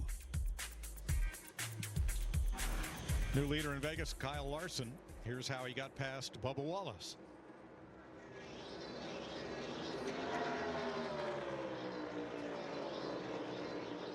Yeah, just had a good run off of turn 4, and now that we've been able to see Kyle get that lead, he just has he's able to get his car a little more arced into the corners. He's able to pull it down to the bottom, stay in the middle. It's just continuing to run, and we know that Bubba kind of fell off a little bit more in practice than some of these cars, but Larson's car is lights out right now. Yeah, he's the only car. I see a 30-20, 30-40, 30-30, 30-30 behind him.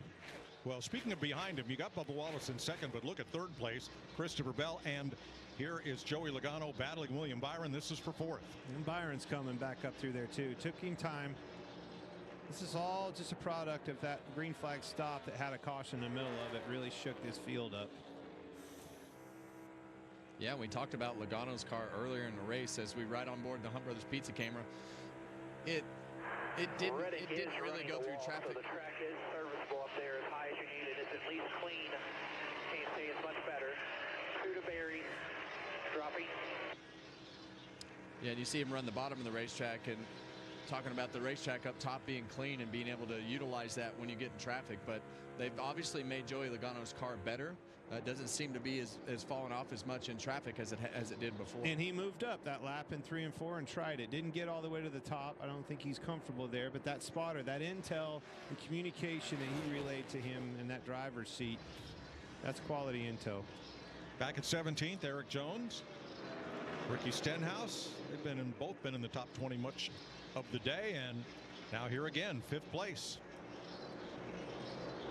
Well, we've seen these cars battle pretty much the whole race today. Yeah. Josh Berry and Joey Logano, they've been right around each other since Logano lost the lead. So seems like they go back and forth between good run, bad run, as slides right up in front of him and Joey crosses him over.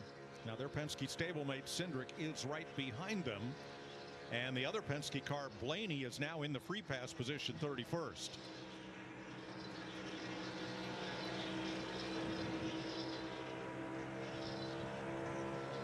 Fifth place, Barry will take it for now.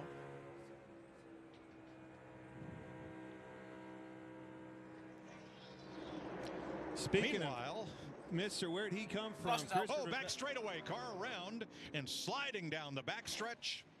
Shane! It is Van Gisbergen.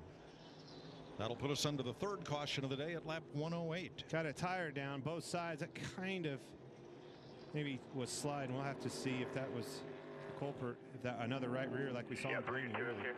Hey, I want to go back to Bell real quick. I almost got it out, but he is laying some lap times down. Mr. 4 in a row, can he make it happen? Well, he's in position now, and this caution flag, a big break for Ryan Blaney. He will be the free pass car.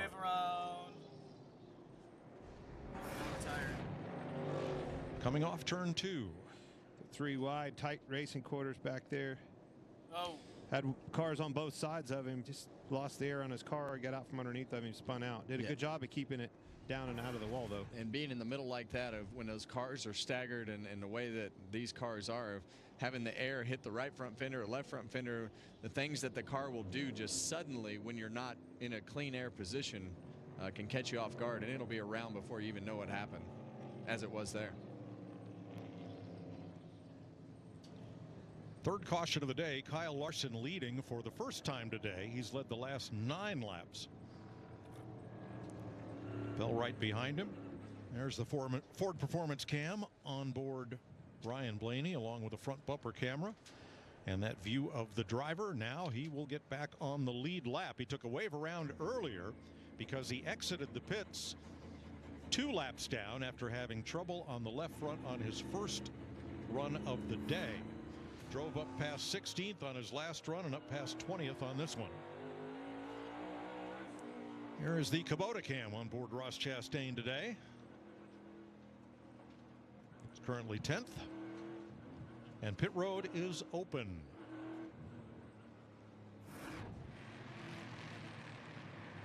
Christopher Bell peels off in front of Regan. Things going just the way that crew chief Adam Stevens wanted with that 20 car. The track position now having a chance to adjust on it. Snug early in the corner, then just a little bit free after. A great last change for them, though. And the 5 car of Kyle Larson continues to be good. Just a little bit free landing, but comfortable. Jamie? And Bubba Wallace, they're going in the right direction for him. He came on the radio and said, we just need a half number. Slight adjustment for longevity, and we will be good. The 22, Joey Logano, took extra time on that right rear. Neutral balance at this point, needs more grip overall. They'll do that with a little more air pressure, Mike. Well, Kyle Larson got into a Let's go, beehive of traffic, a storm of traffic right in the middle of pit road. And here's how they came off with Bubba Wallace at front, Byron second, Larson dropping to third.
Welcome back to the Pennzoil 400, presented by Jiffy Lube at Las Vegas Motor Speedway. 110 laps in, working the third caution flag of the day. Bubba Wallace, the race leader, after pit stops. Now, Christopher Bell came out of his pit, was going down pit road, and, well, Larry, we're going to let you unpack this. This is something I don't think we've seen before. Well, let's take a listen to the radio, and that's going to tell a big part of the story. Stopping somebody, Fox. Tighten up the left sides. Tighten up the left sides. Tighten up the left down there. They got the left front. They did not get the left rear. That's fine. It was the left front. Good job there. I was running it to tell him which one to do. Good job there. That is heads-up racing. Thanks for giving me the heads up. So he stops in his teammate, the 19's pit box, further down pit road. And they get that single lug nut tightened, and out he goes. Now, Larry, that'll be a penalty, but it could have been much worse. Well, we know what happened to Kyle Larson a couple of weeks ago when he lost a tire and wheel on pit road. Stopped. We also know what happened to Chase Briscoe, his teammate, earlier. Two-lap penalty and maybe lose a tire and wheel out on the racetrack. So that beats the alternative. Yes, it's pitting out of the box because they tighten that lug outside of his pit box. But what heads up by Adam Stevens, my gosh. Great call. And now here's Bubba Wallace taking the lead as he pulls out and races down pit road with William Byron. That was a great pit stop for the 23 car. Guys have been on fire today. Took that lead back. We want it. Meanwhile, Austin Cindric pitted twice. Thought he had a loose wheel. Stopped to get it tightened. Second time around. Well, when you're hot, you're hot. That was a great call by Adam Stevens in the heat of battle, but absolutely, boy, things have been going their way. I've never seen that before. Wallace, Byron, Larson Reddick, Barry Hocevar as we come back to green. All right, Reddick, don't flip, please.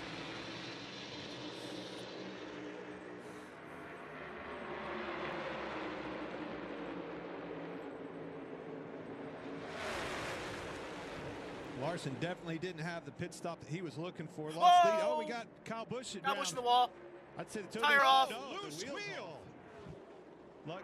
Tires off of it here. Tires off of it. Back it down. Got one coming up. Wow. What an unbelievable start to this race Well, with there goes everything another that has pit happened crew. on pit road. So the wheel was loose and apparently was rubbing against metal, and the metal just acted like the bit on a lathe and just sliced that wheel in half. That was alloy wheels, aluminum wheels. That's exactly what happens.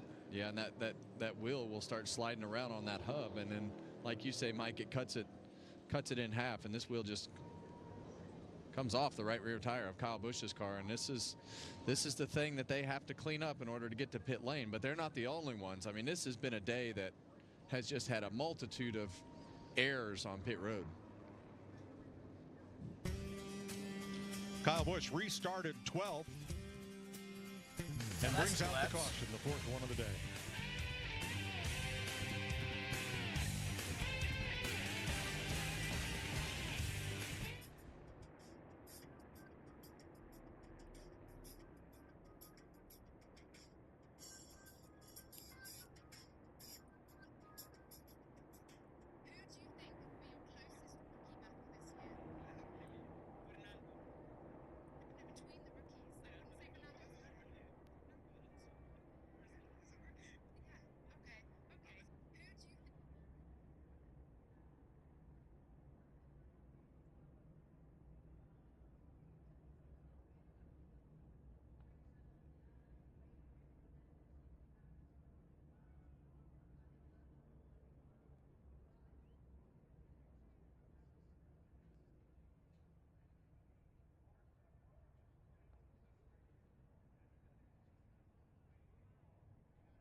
We've got to have an iron fist. Mike Helton used to be the iron fist in the garage, and there's nobody ruling the simple, hard decisions.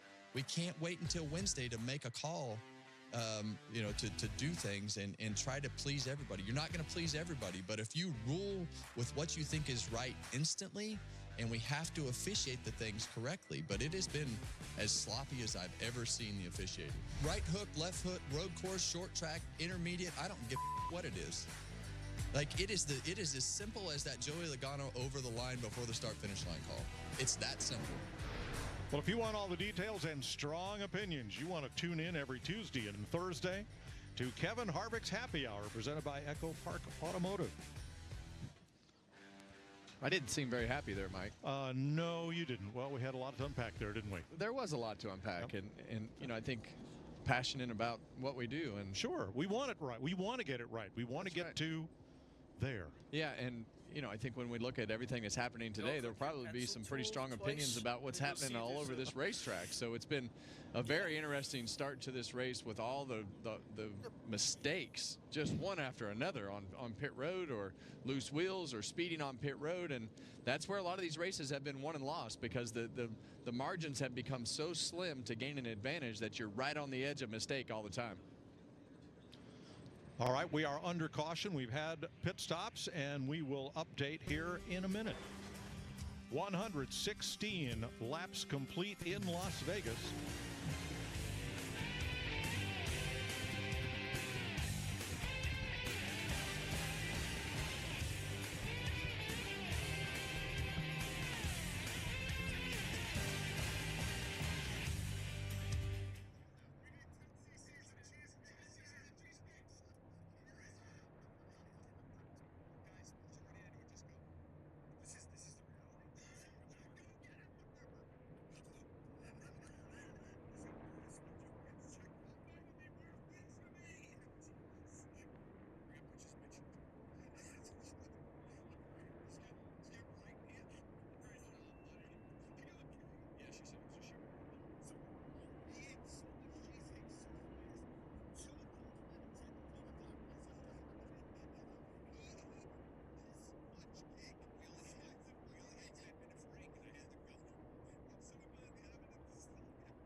In just 2 weeks, get ready for the college basketball crown. 16 teams from top conferences put it all on the line in a new postseason tournament. Tips off March 31st on FS1 and Fox.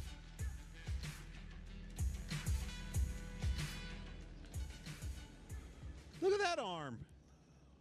Nope. Here comes Kevin. How you do? Oh, man. Dang it. Got my finger jammed. Today's area coverage provided by Goodyear, the best seat in the house since 1925. Happy 100th to the Goodyear blimp. I'm still blown away by the reciprocity from the 19 team of Chase Briscoe and that pit stop. I've not seen. Kyle Busch is done. I've not seen the 20 car. Say it one more time. I am blown away. Say it one more time. Somebody else's One more stall. time. Reciprocity. I'm blown away by your thesaurus. Yeah. Yeah, you, Mike. You were the only one that could help him say that word, ladies and gentlemen. I'm telling. Meanwhile, maybe he was pulling in there for that spring sale. There you go.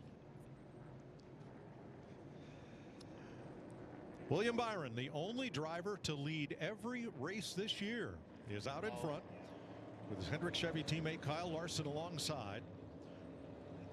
Toyotas in row 2, Wallace and Reddick. Hocevar and Berry, row 3, Allmendinger, Suarez, Logano, Gregson, the top 5. Denny Hamlin was the free pass car. He's back on the lead lap. The first of 31 cars. Michael McDowell and Alex Bowman got nabbed for speeding, so they will start out back.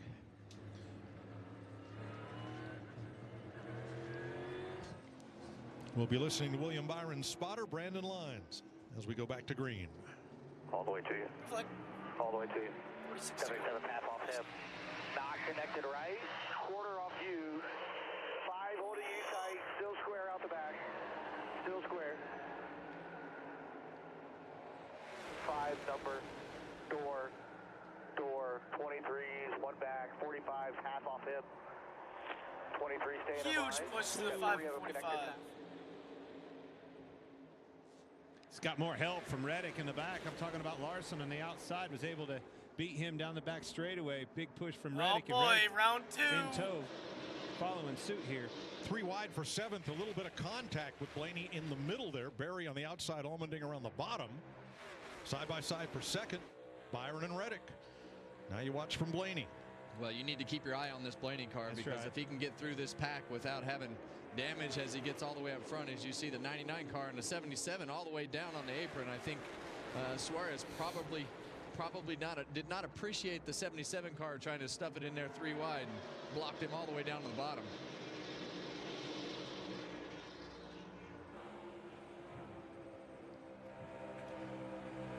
Kyle Busch has taken his car to the garage to make further repairs. Apparently they had a brake line issue as well as losing the wheels on Kyle Busch's number 8. Well, you can feel the intensity of this race picking up on these restarts. We saw right there way more aggressive moves than we saw at the beginning of this race, but these cars are all over the racetrack right now, and we've got a lot of players up front that we don't typically see. Josh Berry's starting to make himself a consistent player up front in that 21 car. Daniel Suarez in the track house number 99. Hocevar, who we thought was pretty good yesterday. So we ride on board with Joey Logano, who's been a little bit up and down since he's lost that track position. And now you see A.J. Allmendinger sneak to the outside of him.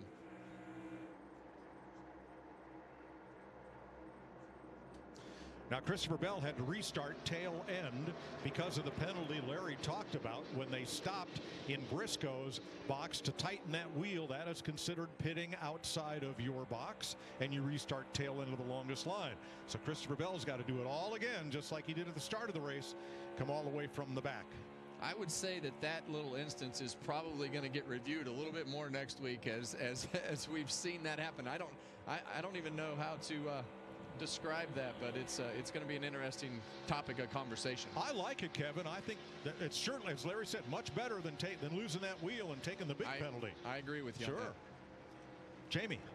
Well, Carson Hocevar, you guys mentioned him, started 25th up to 7th, had a great practice yesterday, but went out early in qualifying, felt like that really hurt him. But I talked to Luke Lambert, his crew chief. He said, we really brought a versatile setup here, so we can throw some adjustment at it, and it has responded. That's exactly what's happened today.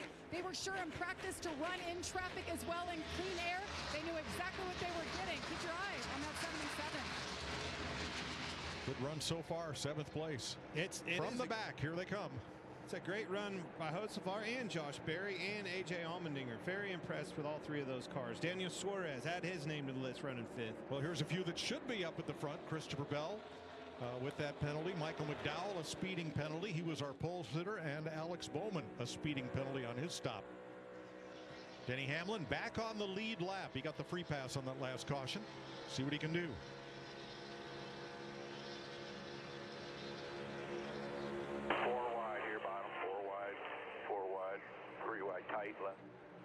Well, that's one way to make up spots. Just pass them 3 at a time there, Clint. Well, and you're able to do that at a track like this on these early starts, and they get to battling each other, maybe blow. Whoa, Van Gisbergen. Again. Another flat tire. Now he may make it to pit road, and we may be able to stay under green if there's no debris coming off that car. Yeah, that wheel wasn't coming on. It's just a flat tire. That's what'll happen. The jokes just keep writing themselves. On board Ross Chastain, the Kubota Cam. And here's 2nd place behind Larson, Byron and Reddick. It's a great battle. All 3 of these cars. See what happened to SVG here. Yeah, you see that tire is already down. Yeah, coming off of turn 2 right there. But the right front tire was definitely flat. We saw a lot of damage and things from the previous spin out. Probably something that cut that tire down. Well, even the wheel, you know, think back all the debris that wheel had to have put on somewhere on that racetrack of, you know, getting cut in half of Kyle Busch's car. May have run over something this time. So he's still on pit road. He'll go 3 laps down this time. Give it a shoe. Teammates battling for 22nd. Yeah, and I really feel like this 12 car of Blaney, he can get through traffic as good as any. He's had some practice now, doing it a couple times, starting in the back, being a lap down, but he's going to be a player before the end of the day. 10th place, Chris Buescher passing Joey Logano. And moving up on Ross Chastain.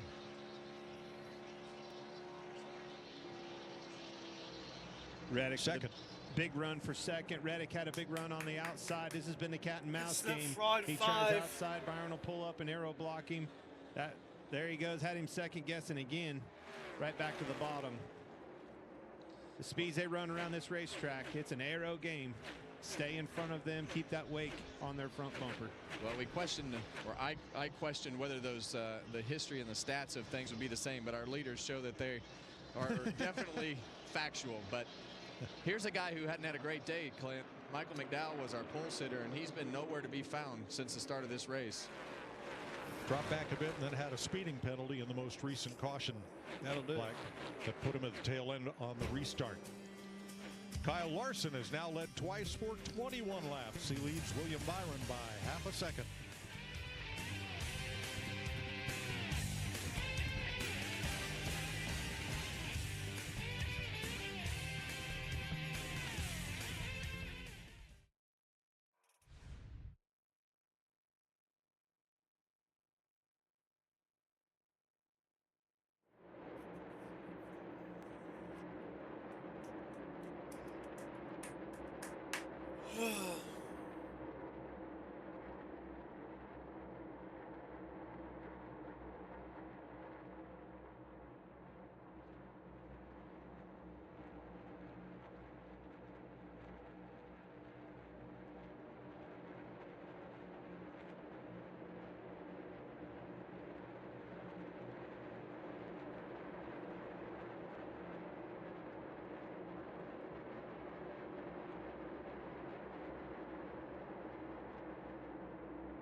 Just past halfway in Las Vegas, Kyle Larson leading. Now, coming up, the drivers only broadcast of the truck race is Friday night, and it's on Fox Friday evening, 8 p.m. Eastern Time. Then IndyCar from Thermal next Sunday on Fox, 3 p.m. Eastern. The NHRA Arizona Nationals next Sunday on FS1, 6:30 p.m. Eastern Time. So the drivers only telecast that we used to do for the Xfinity Series now moves to the trucks. That'll be fun. It is. Somehow I'm thinking that I'm going to screw this up doing your job, Mike. Why would you screw that up? Well, No. it's a lot harder than people think. You'll be fine. What's your question, sir? Somehow.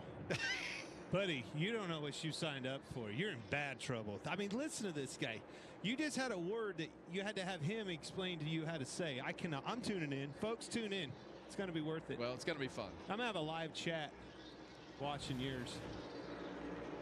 So here is the broadcast for next Friday night. Kevin Harvick anchoring, Joey Logano and Brad Keselowski, the analysts, Austin Cindric, Carson Hocevar, the reporters. That's 8 p.m. Friday on Fox. I've officially lost my driver's suit. That's going to be, I was going to say you're not a driver either on that, but that's going to be a fun group. Like Hocevar being in the pits, it's going to be, Cindric does a good job at that as well. Yep. We have the tallest pit reporters. Well, that's true. For sure, got that covered. Kyle Larson out in front of these two, Byron and Reddick. Larson has won 2 of the last 3 races here at Las Vegas. By the way, next weekend, Kyle Larson is running them all. The trucks, the Xfinity race, and the Cup race. If I was that good there, I'd run all 3 too. Here's your Xfinity fastest lap so far. Joey Logano back on lap 3 when he was leading. 184.1 miles per hour.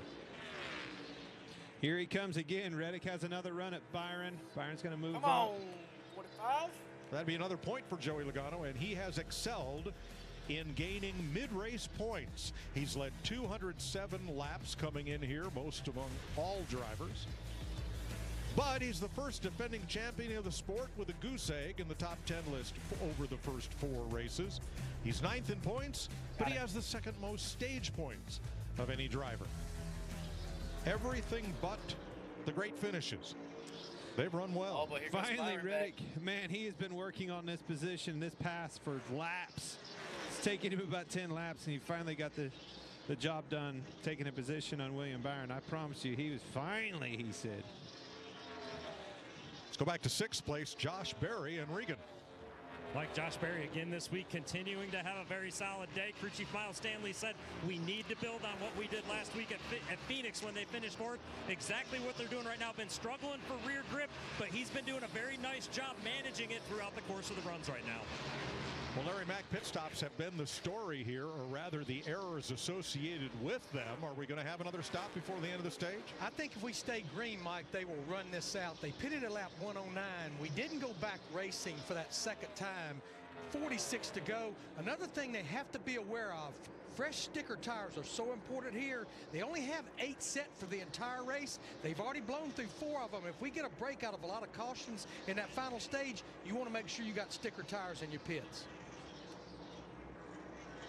That's a good point, Larry. That last part, especially. This is pretty uncharacteristic for this race. Having all these troubles and everything, it's created some pit stops that probably weren't expected. Well, here's Eric Jones coming after the number 12 of Brian Blaney. Blaney had been one of the fastest cars all day coming up from the back of the field, but has he maybe used it up?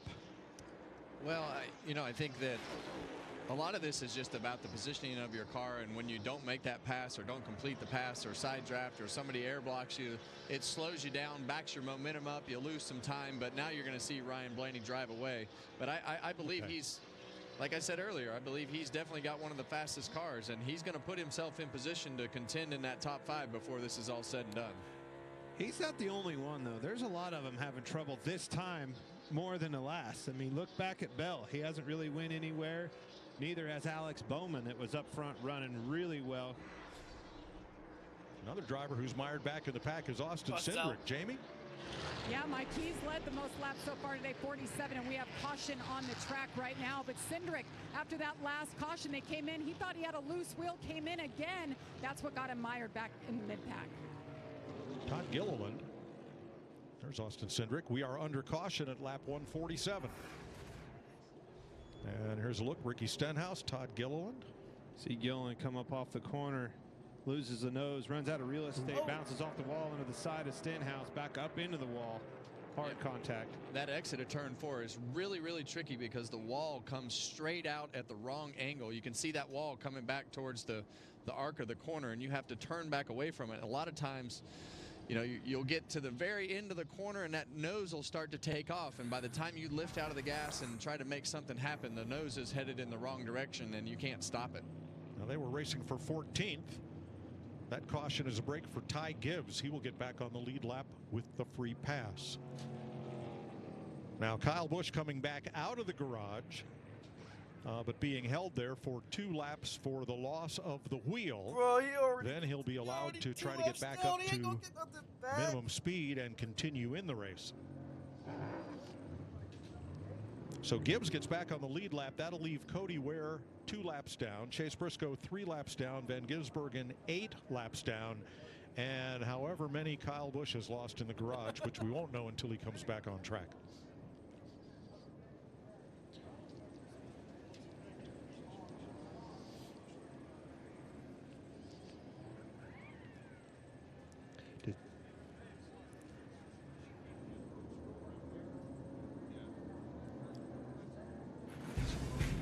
Kyle Larson on the 1.5 miles has been just stellar. His 4 wins in the next-gen car, the most of any driver. 4 second-place finishes, 11 stage wins, and over 1,200 laps led. Puts him in a league by himself. Larry, you were just talking about what tire scenario and what this has done with all these crazy scenarios happening on pit road. What does this do to us? It does not do good for it because they're going to come right now. We've run 27 laps. You're going to have to come again at the end of stage 2. That will leave you 2 sets of stickers for that final stage. You have your qualifying scuffs that has a lap or 2 on them, but you'd prefer not to use those.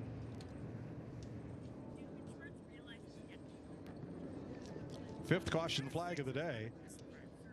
And it comes out, we've raced a little less than 30 laps on this set. A lot of penalties today. Kyle Busch, Denny Hamlin, Chase Elliott, Michael McDowell, Alex Bowman, and Christopher Bell have all had pit penalties of one sort or another.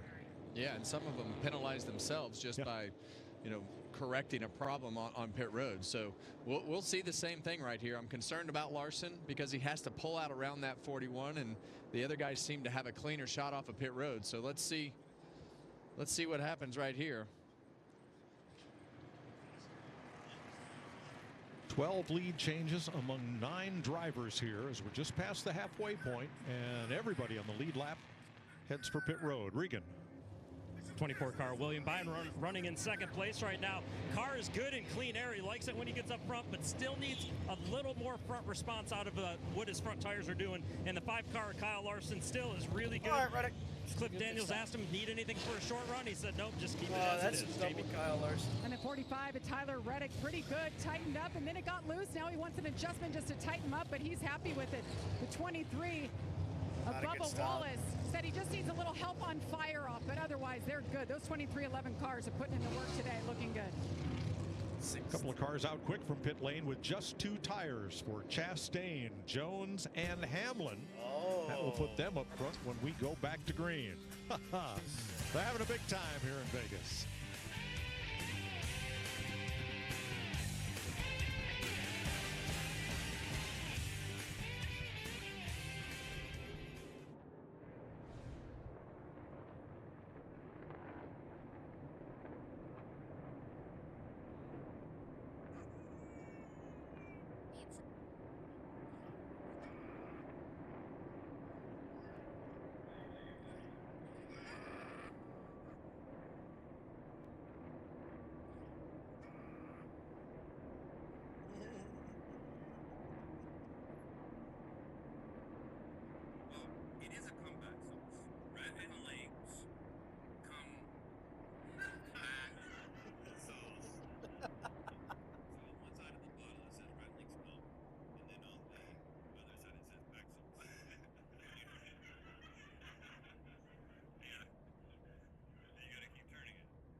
Have a good race, guys.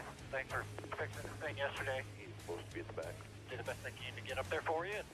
What was the yellow for? The 19 lost a right rear tire there on the pit stop, I believe. They can wait till the pit cycle's over. Yellow, yellow. 88 spot on the back. Down low. Should be the free pass here. Brian Blaney started this race in the back due to a practice crash, and he has been playing catch-up all day long. Yeah, there was two parts of that equation. Obviously, that wheel coming off of Briscoe's car was a problematic situation, but it made a bad situation worse because they had a bad pit stop. So 5 caution flags so far.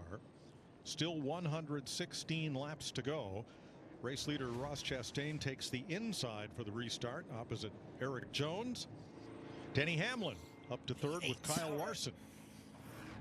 Bubba Wallace, William Byron, Suarez, Reddick, Berry, Hocevar the top 10. I swear to God, if one of We these have two-tire guys 32 cars on the lead lap as Ty Gibbs got the free pass. Well, Kevin, how you feel about having 2 tires on? I'm nervous. 14 laps to go. I never liked 2 tires, but you know, there's a lot of guys that have been able to make it work. So this is just going to come down to the pushes and how this cycles out for the guys that have all 4. Right, Chastain, don't mess You got to up. go 14 laps to get to the end of stage 2. The first 3 cars took 2 tires on that pit stop to gain track position. Here we go.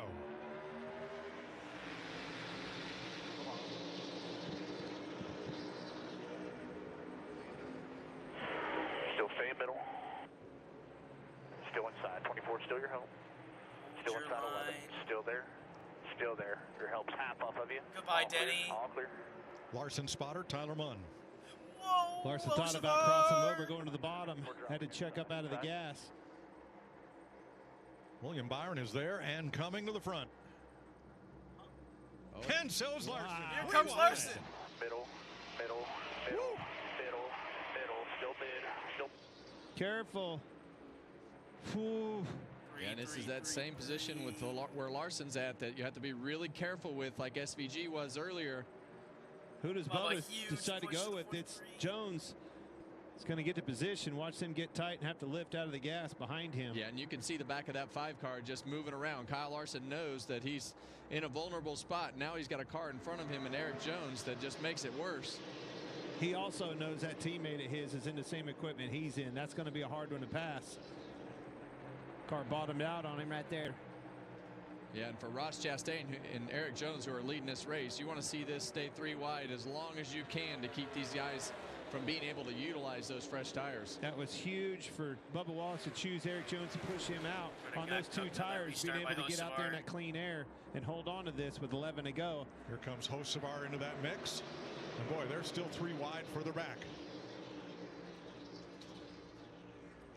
Well, that shows you what 2 tires does. Chastain's been mired in traffic, hasn't been able to do much back there. Puts 2 tires on, gets in clean track position. Fastest lap of the race for the 1 car, Ross Chastain. Well, that's his fastest lap. I think that really shows you just how much clean air means to those cars, and being able to do that on 2 tires and know that he's been running kind of from 8th to 12th, I would say, as we've gone through the first part of this race. He was running 11th when the caution flag came out. Blaney back up into the top 10 now. He was 2 laps down at one point, and if he ever gets to the front, I can't wait to see the battle between him, Byron, and Larson. I'm not sure which is fastest. He's definitely going to put his name in the mix. All right, so we've got 8 to go right here. Kyle Larson's and William Byron have. Whoa, Eric Jones. Not clear. Was there contact there between Bubba Wallace and Eric Jones? I don't think so, but Jones tried to pull it down there and block him on a last-minute block, and I think the air off of it and the fact that he was pulling down so hard to try to make that block. Boy, the loss of momentum takes Eric Jones back to 9th. Definitely put way too much Yeah, air on you the see car. him Missed the bottom too, right? Yeah, he just got loose right there going towards those bumps, and then the car started bouncing around, and it was almost a disaster. 2 tires. Well, maybe for sure, it's not going to help it. I mean, the car is definitely going to have less grip. These guys are all in a vulnerable spot. See Ross Chastain get out front and be able to take that track position, but these guys are going to pass him most likely before it's all said and done. Denny Hamlin and Eric Jones have had a little more trouble, but they may net out better than they were before the caution. The problem with Chastain is he doesn't have just one car to block. You're not going to be able to look over that shoulder on the outside and say, oh, I got him covered, because the other one's going to be on the bottom. Which one do you block? Well, we know he's really good at putting his car in a position to be able to defend better than anybody, but it's going to be tough to hold those 4 tires off. Goes Byron to the outside of him. William Byron around the outside. Wow. Yeah, and he got tight, and that let Kyle Larson slip right through with momentum, and that just, you know, the 2 tires and the lack of grip. But if Ross can just hold on and stay in the top 5 here, running 11th before that pit stop there, those 2 tires will have gained half the track position that they needed to get towards the front.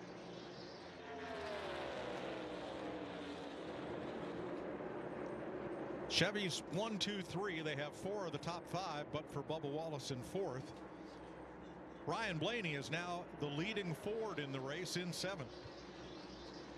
Stenhouse in position to get the final championship, or rather stage point championship point here, if he can hold off Denny Hamlin.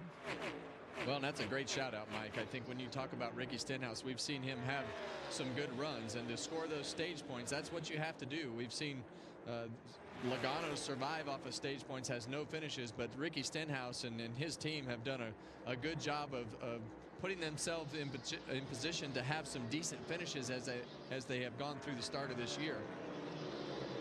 And he's got a lot of distance on Hamlin, who's about to get swallowed up 3 wide behind him, but not for points with 3 to go. Here we Larson. Go. All right, Larson back to the lead.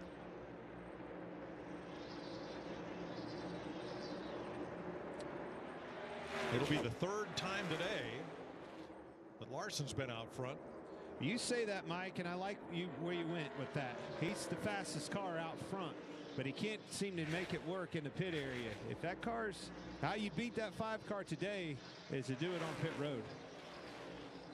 Yeah, and I think in a short run, right? I think he beat the guys that put 4 tires on that time. Cole Custer cut him a little bit of a break, being able to go and pit a little deeper in his box. So he got out better this time, but that timing will be real easy to get off. Here's 4th place, Hocevar on the bottom. Trying to take that spot from Bubba Wallace. Final lap of stage 2. It's a fantastic run by these 2 cars, the both of them.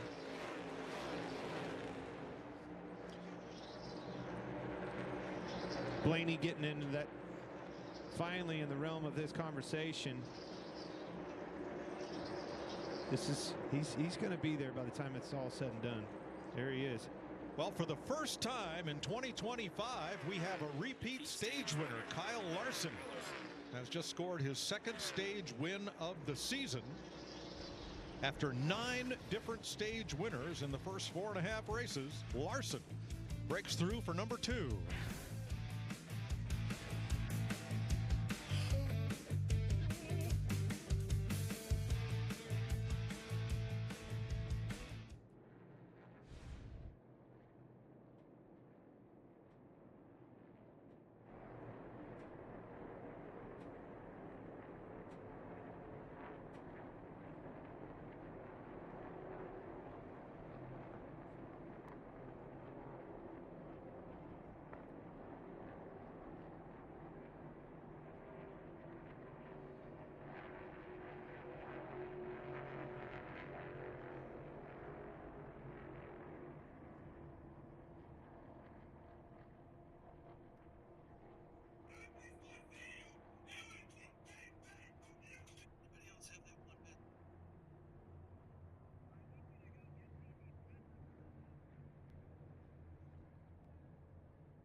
It turns out that our driver's only broadcast is a little unpredictable. I fed the baby. It's a little surreal. I'm talking to Ryan Blaney. Kevin Harvick is a psychopath.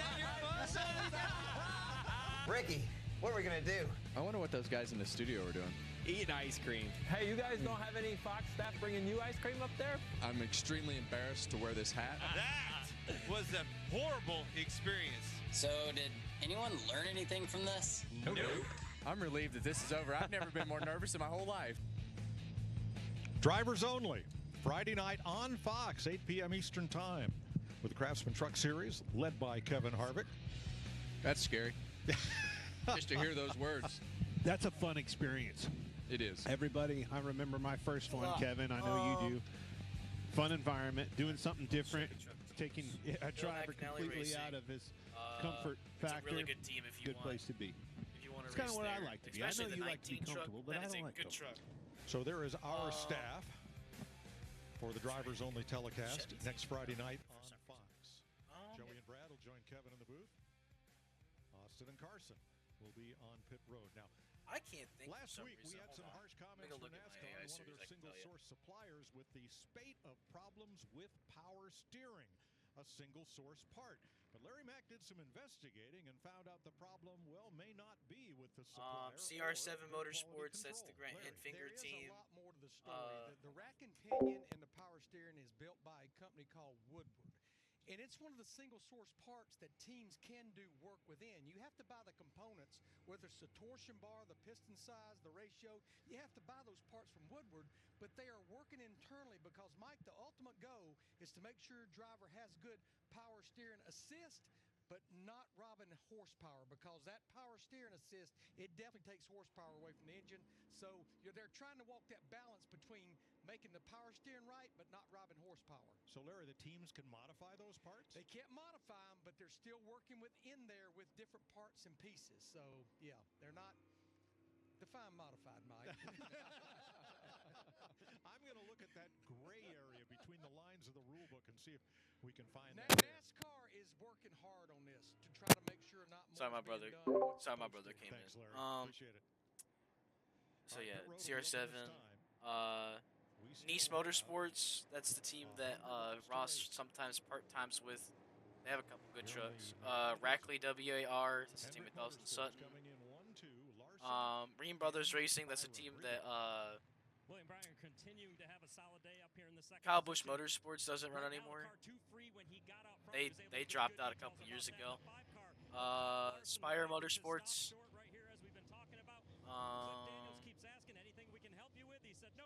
That's all the ones I can think of that are Chevy teams. Nice is a good opportunity. I would say also McAnally Higgleman Racing is a good one. Oh. Serious time on pit road. There was a discussion whether to take 2 or 4. They took 4 on Someone got stopped on pit road. Well, a lot of co-opetition there with where drivers stop in the box as to impede or not impede the car in front or behind. Kyle Larson That's scary. with the stage win. Yeah, I would say either McAnally Higgleman or Nice Motorsports for when you go to trucks. I'm headed over the Tricon. That's where I'm going.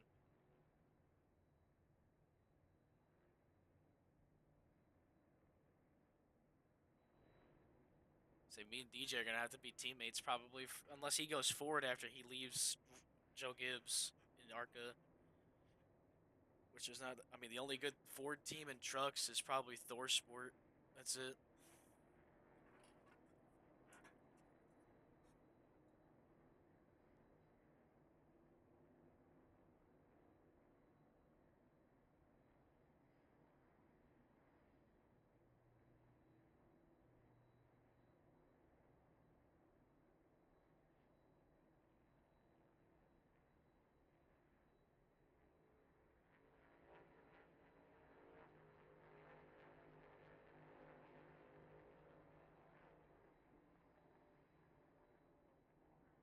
And there's a lot of avenues you could go for Xfinity too. There's a lot of good spots.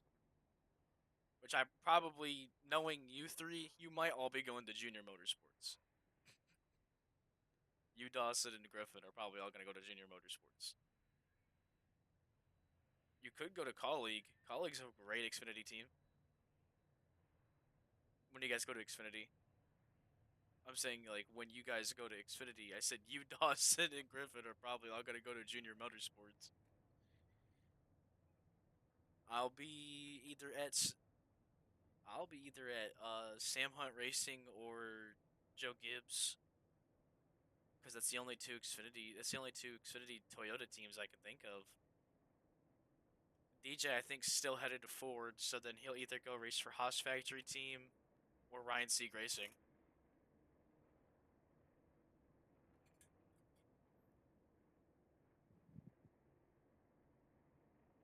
I wouldn't mind driving the 19 or even the 20 at Joe Gibbs.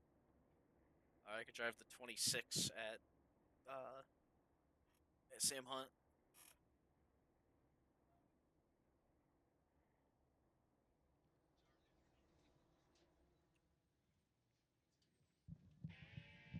And then I know where I'm going for Cup. I'm going to 2311. Gonna run the 67. Lube at Las Vegas Motor Speedway. You're watching our aerial coverage provided by Goodyear, celebrating 100 years of an American icon, the Goodyear blimp. We're at the end of stage 2. We're going to go down to pit road between pits 30 and 31 and join Chris and Jamie. Yeah, thank you very much, Mike. Good place to enjoy the race. The question coming in, Christopher Bell, who could stop him? Maybe what could stop him? Michael McDowell's back at the Austin Dill. Oh no, we're dying. They have pointed out throughout the race. Just a quick recap.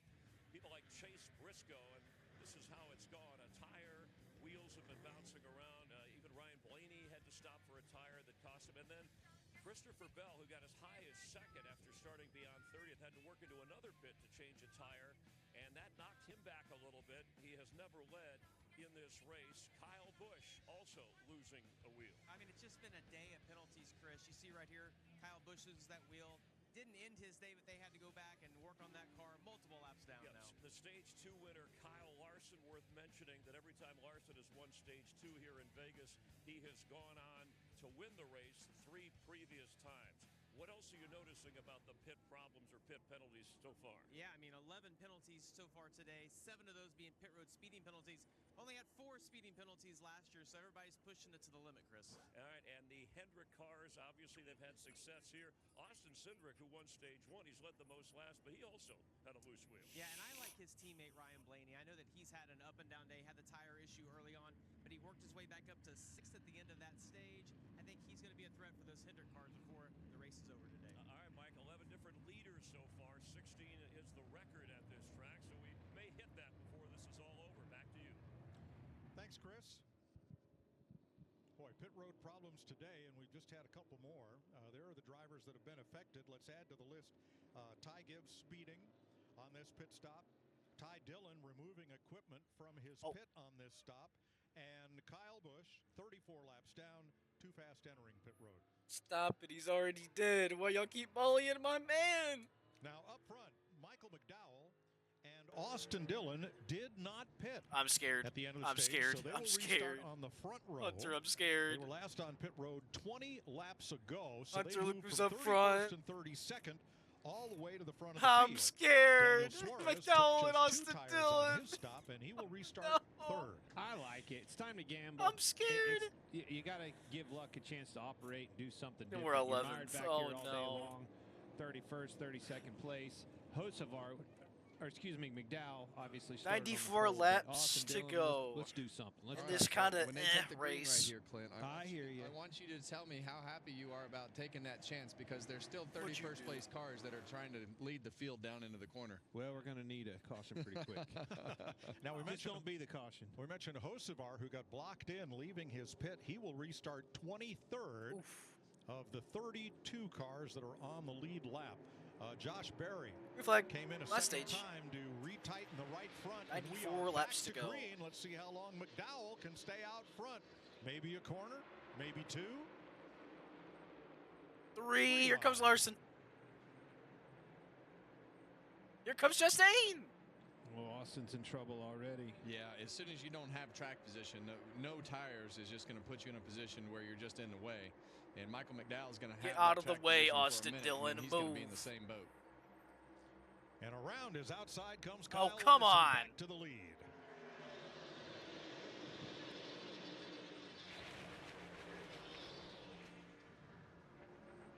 Suarez to the inside for second place with 2 fresh tires. Well, Suarez has done a good job today. He's definitely kept himself up in that top 10 and given himself a chance since that first caution. As you see the wake of Kyle Larson go across the nose, and he'll have to check up a little bit there. William Byron has a run on Michael McDowell there to get to the inside for third place. So not going to take long for the players to be the same, to cycle back up front. As you see Byron get a little loose. Well, Suarez crossed over to that bottom and got him in the wake of it. Had to move out and around to him and find that clean air. And coming with Byron is Chastain, who gambled with 2 tires on the last stop, and that has paid off. Here comes Chastain with track position right now. Yeah, and he went from 11th to 3rd on that 2-tire gamble over the last run. So it's definitely given him a chance to be on even tires now and put himself in a position to race at the front of the pack in the top 5. And a lot of times that's what you need. You need just a break like that, but you got to be willing to take the chance. And Phil, sitting up on that pit box, is willing to take that chance and put them in a position with Ross being aggressive to have the track position and get out there a little ways and only lose a couple spots. It allowed him to fire off on even tires, even 4 tires here on this run. I think it played right in their hand. What I mean by that is that caution came out right at the perfect opportunistic time for them to be able to capitalize on that. Well, they knew they only had so far to go till the end of the stage. They knew the caution was coming and made a calculated gamble, and it paid off. So here's Larson in front of Byron and Suarez, or Suarez and Byron, if you will. Chastain looking in, Bubba Wallace coming. Michael McDowell in 6th, fading just a bit with no tires. Let's go to pit road. Let Blaney and Logano. Where'd Logano go? He disappeared. That is no indication of what we have. He said, I feel like I have a better race car than we did here in the fall, and they finished 3rd. He said, we're just a couple small adjustments away from dialing it in. He says the balance is good. They took this gamble with 2 tires, obviously, because they feel like the car is capable to hang up there. And there they are, right in the mix. Whoa, Chastain. Now, coming fast is Ryan Blaney. He is 6th place, works to the inside of Bubba Wallace, right up to the bumper of Chastain as they enter turn 1. Blaney spent 77 laps of this race, 1 or 2 laps down. And now he's worked his way up to back in the fight. Dozen. Ryan Blaney had a practice crash yesterday, right rear tire blowing out, so he had to start at the rear of the field, not qualifying. Started this race off, made some ground up, then had some trouble on pit road, had to go to the back of the pack again. Struggled making up those laps with the way that the cars got lapped, but he's had a fast car the whole time. You see Byron finally has worked his way around Daniel Suarez, and Kyle Larson's checked out by a little over a second right now. Guys, the problem with 2 tires or no tires, it's not that 13-lap run like we had a while ago. Even if you split this stage in half and come a little earlier, you're going to have to run 35 to 40 laps. That's asking a lot. And I think that when you talk about that, those cars were still off the pace. So, Regan? Well, Kevin, you see on the screen right there the 20 of Christopher Bell, of course, going for 4 straight today. If that's going to happen, though, something drastic is going to have to change. Ever since they had that issue with the loose lug nut, they stopped in the 19 pit box, and he got back in traffic again. The report from him was terminally tight, so much so that on the last pit stop, they actually went under the hood to make significant adjustments to that 20 car. Well, he's picked up 5 spots since the restart. Bell has up to 23rd right now. Trying to do what no one has done in the Cup Series since Bill Elliott in 1992 and win 4 of the first 5 races. Well, it looks like that streak's going to come to an end today for Bell, but it's still been a great run of winning those 3 races. They've definitely established themselves as championship contenders again, and I think we're just seeing another young driver come into his own. Yep. And speaking of Elliott's, there's Bill's son Chase. Clyde. A champion in his own right in 21st place right now.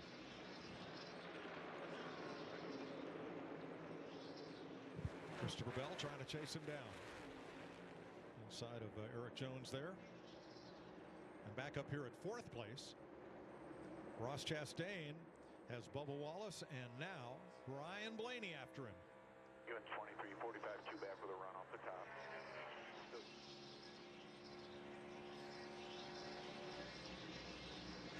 311 teammates, And the this is the power of frustrating, friendship. Like you see Blaney right here, and you got Bubba on the outside, and then you hear 45 coming up behind you, and you know he's not pushing you. He's pushing his teammate. And the next thing you know, you're side by side with Bubba, and the 23 goes by you. You've lost your momentum. The 45 will go by, but you see the 45 all the way up on the top. Ryan Blaney does exactly what he needs to happen right there to finish that pass and clear Bubba Wallace, because that can work out, and you wind up losing a spot that you thought you should have easily gained. Well, Blaney's in a spot now where he's not going to find any friends. He is the only Ford in the top 7. Got to look back to Noah Gregson in 8th to find the next one, and then Keselowski in 12th. And really, yesterday, that's how it looked. It looked like Ryan Blaney had one of the best cars, but he didn't. The 22 car, the 6 car, none of those cars looked anywhere even close to Ryan Blaney's lap times. Kyle Larson has now passed Kevin Harvick to lead all drivers in laps led at Las Vegas.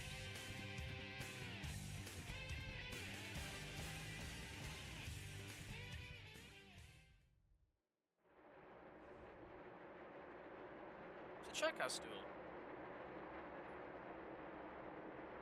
Here comes Blaney.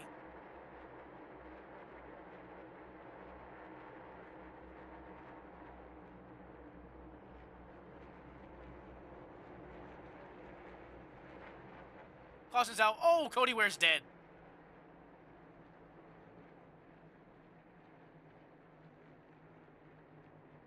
Oh, the Evil Knievel car. That sucks.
At Las Vegas, we're under the 7th caution flag of the day. Evil Knievel's ride, shades of the Snake River Canyon. Cody Ware is okay. He's climbed out. The AMR safety crew right on the scene, but that's a tank slapper right there. It's got out from underneath of him. Regan? 24 car William Byron. After a couple laps, the car came to him. It was good, not asking for any adjustments. The 5 car of your leader, Kyle Larson, no comments at all on the radio. Jamie? Bubba Wallace said his biggest fear is getting too tight for the end of this run, so they will free him up just a little bit. The team's been on it. The 99 of Daniel Suarez happy to get rid of those 2 tires. They put 4 on. Kyle Larson got a great launch, and he will lead most of the field off pit road. Way out in front of them is Ross Chastain again with a 2-tire gamble. I saw Bowman back into his stall.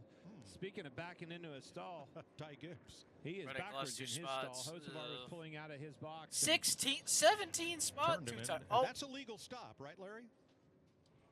He's in his box, so it is legal. There you go. Doesn't say exactly what configuration you have to be there. He's had a bad day, though. Hocevar hasn't, and that took Hocevar back out of the Well, he had a tough night last night. That he ran had. that Highland and Sprint Car Series and had a triple barrel roll flip. Climbed out, was okay in his debut in that series.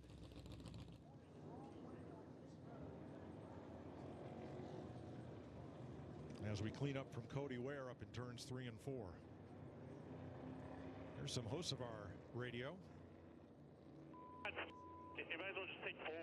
Wait, second there. Nice. I can understand that frustration. Here it is.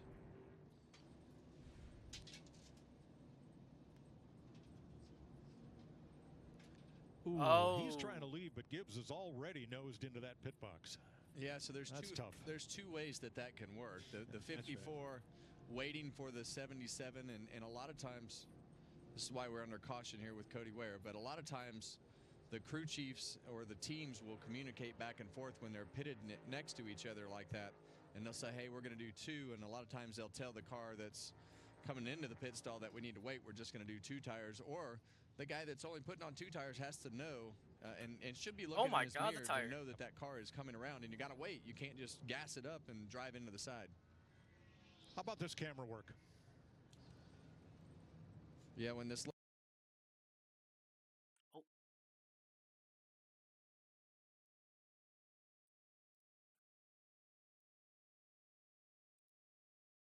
left front tire. Like all of our camera guys, Eddie O and Dave Miller, Terry Ford, all of them. We really appreciate your efforts week in and week out to bring us these great pictures.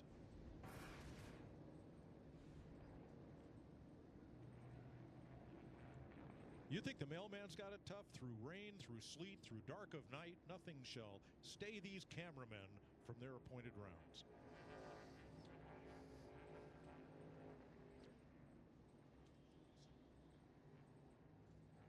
Next Sunday, the NASCAR Cup Series is in Homestead, Miami Speedway. All our camera guys will get a nice tan, I hope, as we get ready with pre-race at 1:30 Eastern and the green flag at 3 o'clock. Only right here on FS1.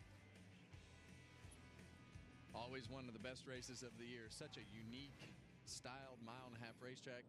They may be the same size, but they will drive nothing alike, running right up next to the fence, all the way around the corner on both ends to be the fast car.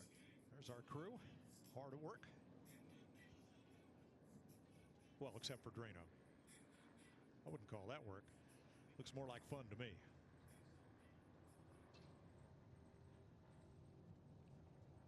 Larry?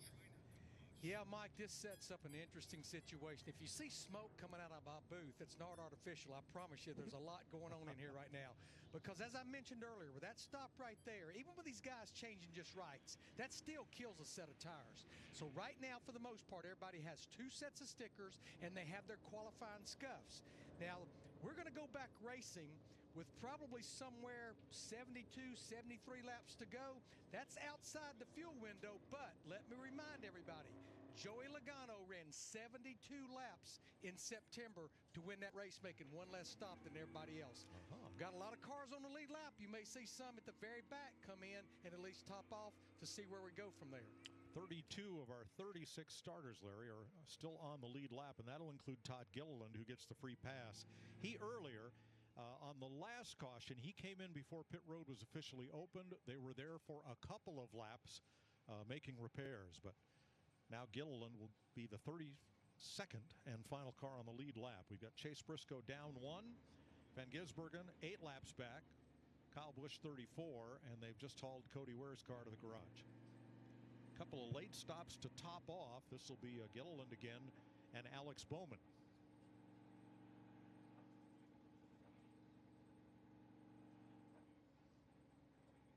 What do you think of this 2-tire gamble at this stage? Well, I vote for 2 tires never, but that was just my downfall, and I think when you look at Ross Chastain and his team, they've made this work a lot. I've seen this over the years. These guys have definitely gambled and done this 2-tire strategy a lot, but it's worked out for them today. They've definitely come out on the positive side of things, and I think the closer you can keep yourself towards the front of the pack, and now you've got the lead, as little amount of time on the left side tires as any point in the race. Let's go back to the pit road incident where Carson Hocevar is trying to come out of his pit. And when he fires off, you'll see Ty Gibbs come into the picture from the right there. I mean, he's already there. Yeah, so and, I think that's on Carson or the communication between the 2 teams. But Ty Gibbs is already almost into his box. And from a driver's standpoint in the top of the 77 pit box, you got to be aware of where that car is to know that you want to take off and you don't want to lose time, but you can't just run into the side of the guy in front of you coming into a stall. Definitely a lack of communication on either one of them or both of them, maybe, for that matter. I noticed Carson was outside on the outer portion of his box as well. You know, makes it harder for Gibbs to come around. Obviously, he came around somebody as well. He had to come around Bubba Wallace right there, and he was definitely stopped short in his pit box. But he was way out towards the outside line. And that's the danger in the two-tire stuff, especially when everybody's on pit road doing different things. All right, now there's the choose. I want to show you something that happened on the last stop. Here is the 5 pit box for Kyle Larson. Larson stopped short in the box. Much later, lead lap car, here comes the 41. He stopped way long in the box because he knew that Larson would be exiting, and that's an example of that. It's a great Darrell Waltrip word, co-opetition. Work with the fellow next to you so neither one impedes the other. Just the opposite of what happened between Hocevar and Gibbs a little bit ago here.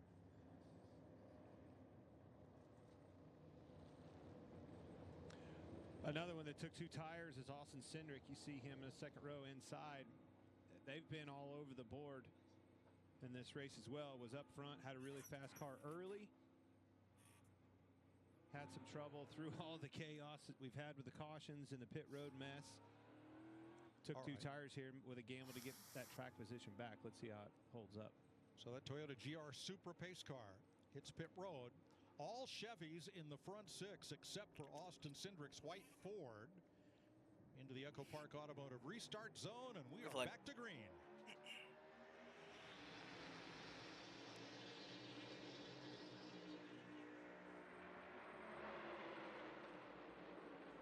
Look out. Yeah, whoa, Austin Cindric 4 drove wide. across the nose of the 99 car right there. Daniel Suarez tried to put it 3 wide and checked up to keep from. Oh, there goes 47, Ricky Stenhouse. Oh, and Ryan Blaney.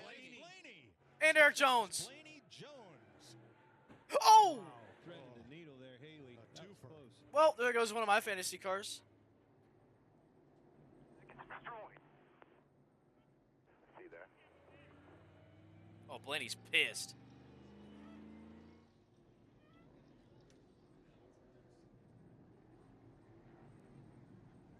Austin Dillon. Austin Dillon comes to pit road.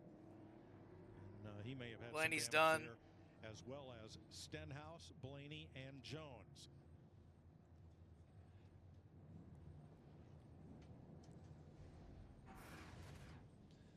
Yeah, so this wreck is going to start pretty early, and it's going to start with Austin Cindric driving over the nose of the 99 car when he tries to go and put him 3 wide here, and that's going to stack that whole bottom row up, and the next thing you know, when we come off of turn 2, we're going to have a gotta love static image. Stack up. Suarez was definitely underneath of him. That was about the first wreck. But now we got these guys all stacked up here, 4 wide coming off the corner. They just run out of room. Oh. Blaney got up into Gregson. They couldn't move up because Bubba was on the outside of him. Oh my! You see Justin Haley thread the needle? Oh. Tore up a really good race car. Now you're riding with Noah Gregson. Oh my God! Cam. Justin Haley almost died. I need another angle of that. That was wild. Turn 2 there. Yeah, and I think the 20 car on the bottom probably had no idea there was 3 4 cars. wide, yeah. 3 cars You watch, on the I wonder if you outside. can see it from Blaney's camera. This is from Just watch the 7 Gamebridge car. Golly. Big shots.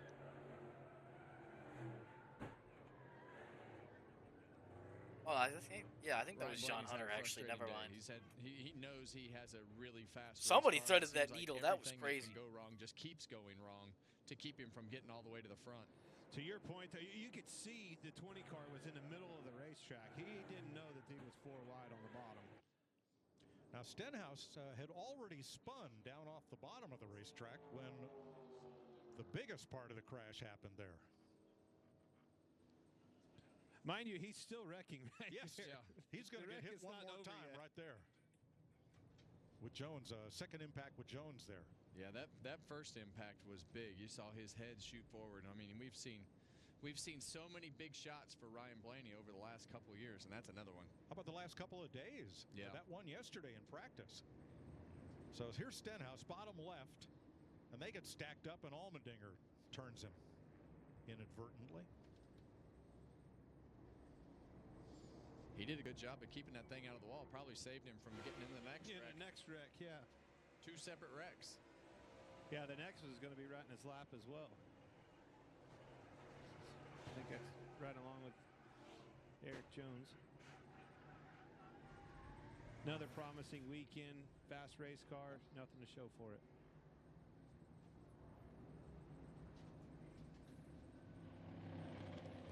Does that make Reddick the leader, or did he come Larson in? leads them on to pit road, and this is going to be fuel only for Larson and a lot of these top contenders. Mike, we're there. We're there. You make sure that thing's full of fuel. Did Reddick save come all you can down? under caution, you're there. What do you got left for tires, Larry? Well, if you didn't put stickers on that time, you've got 2 sets of stickers and your qualifying scuffs. So even if you put tires on, Reddick did come down. 1 set of stickers, 1 set of scuffs for basically 65 laps of racing. Well, and look at this. Now you see Ross Chastain flip it there. He put 4 tires on, and the leaders put no tires on. So this will be interesting. Jamie? Bubba Wallace had a really good car, led 20 laps today, and you saw him get squeezed into the wall there when they were 4 wide. Had damage on the left rear. You see him taping it up there with Barabon. They swapped out and decided to put scuffed tires on because they only have 1 set of sticker tires remaining. So they'll continue to work here, Mike. Thanks, Jamie. Well, looks like a lot of more than cosmetic damage on Bubba Wallace's car. Dare we listen in to Ryan Blaney's radio? Who caused that, Tibby? Was it my fault? I mean, we were 3 wide. We had 2 out, 1 in. I'm as close as I can get to the 20, so I don't know. And we're bringing it to the garage. Goes through the middle. Doesn't have any regard for anybody, apparently. I don't know. Whatever. I'm talking with spotter Tim Fedowa, and as we've said, it looked as if Bell didn't realize they were 4 wide at that moment. Yeah, and that's just what's created here on these restarts. Watch this impact. Oh, gosh. Yeah, that first impact, I mean, that's probably full lock on the Hans and then smacking it back against the back of the seat. So they've done a lot of work inside the car on the foam and some of the things that they've had you do with your headrest over the past couple years. And you see why right there.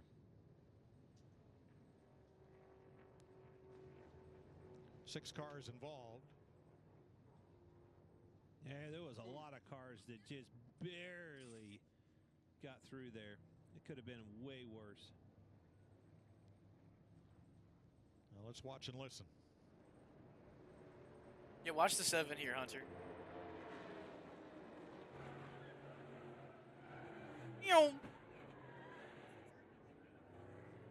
Dude, he threaded that needle between the 12 and the 43. Good Lord. Well, John Hunter did it the first time. And here's John Hunter right there. I see you. And then Justin Haley. Oh my God. Good choice. Justin Haley. Days of Thunder. Austin Dillon to the garage. So Dillon, Reddick, Blaney. Wallace, We didn't pit. Jones, Oh, it's going to be separately interesting. Stenhouse off the bumper of Allmendinger. All right, Billy Scott, what you got for us today? 195, 8th caution flag. We have a of the day. long way to go, Billy.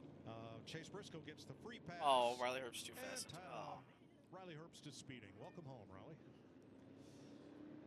Chase Briscoe getting the free pass is amazing. That car was 4 laps down, guys. You could go back in the history of this race and look back a long ways before you find somebody that's been able to come from 4 laps down.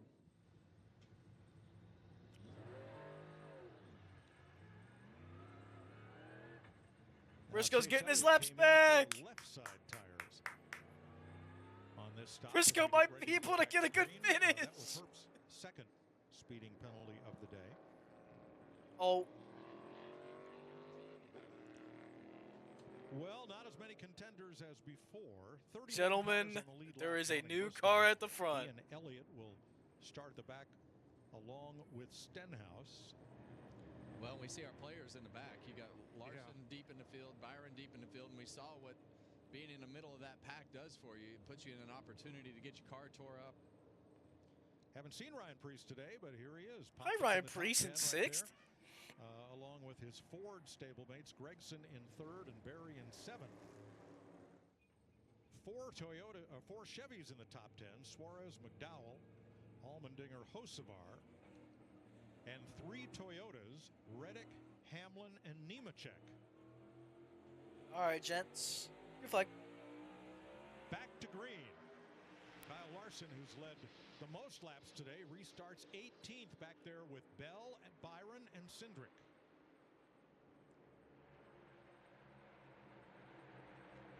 Give us that clean air. Yeah! Preece in the middle of 3 wide. Trying for 4th. With Reddick. Here comes Gregson. And Suarez charging on the outside. New leader, the 45.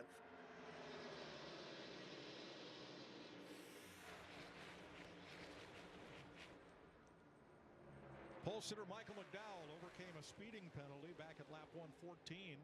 Currently up in the top 3. Dang, our teammates are 29th and 30th, and first we're leading the race. Trying to win it, something nobody's ever done here at Vegas is do both those things. But here he comes around the outside of Daniel Suarez for second place. Nope. Not this time.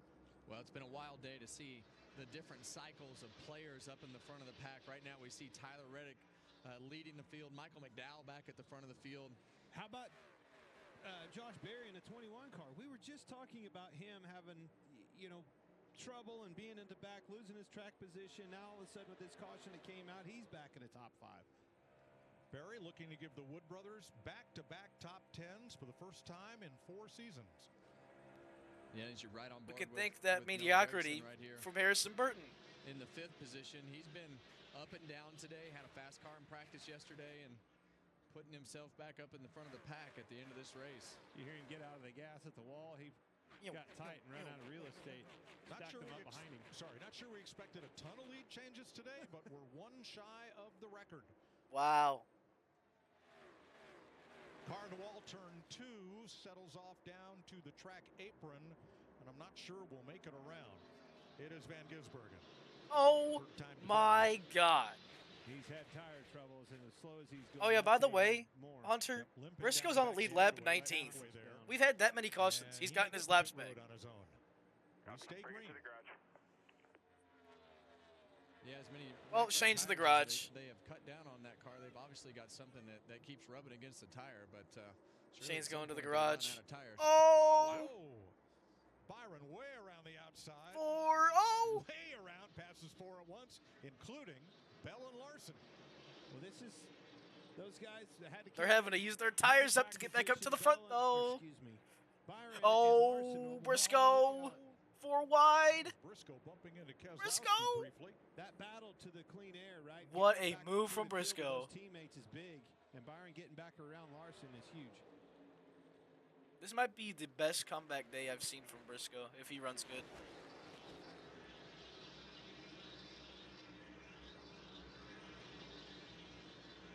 Elliott clears Stenhouse there. Here's Bowman battling Allmendinger. And let's go up to second place, Daniel Suarez. They're talking about fuel. Oh. We're definitely close, Frankie. A little bit short here, but let's just go hard here and get what we can. And then we'll worry about it in a little bit. No saving until I let you know. They'll tell me when to start worrying about it.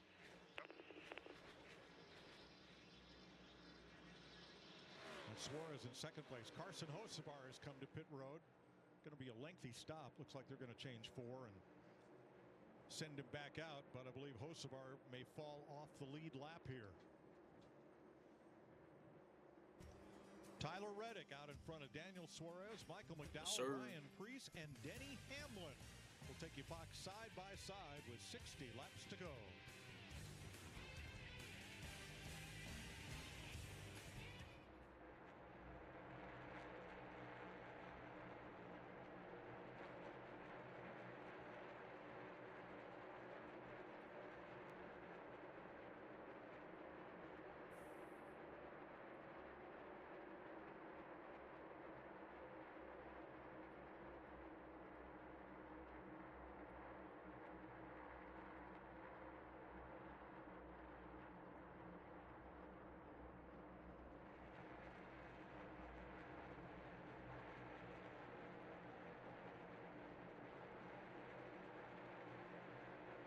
Joey said bye.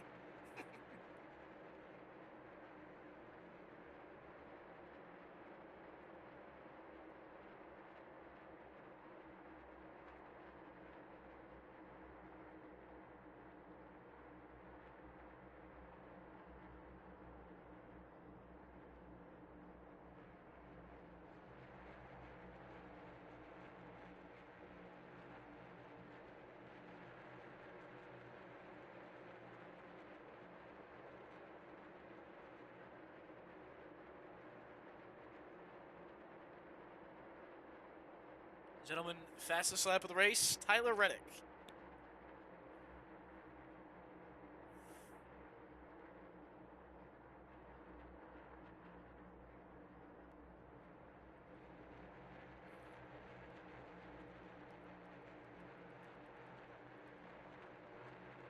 The Backstreet Boys car.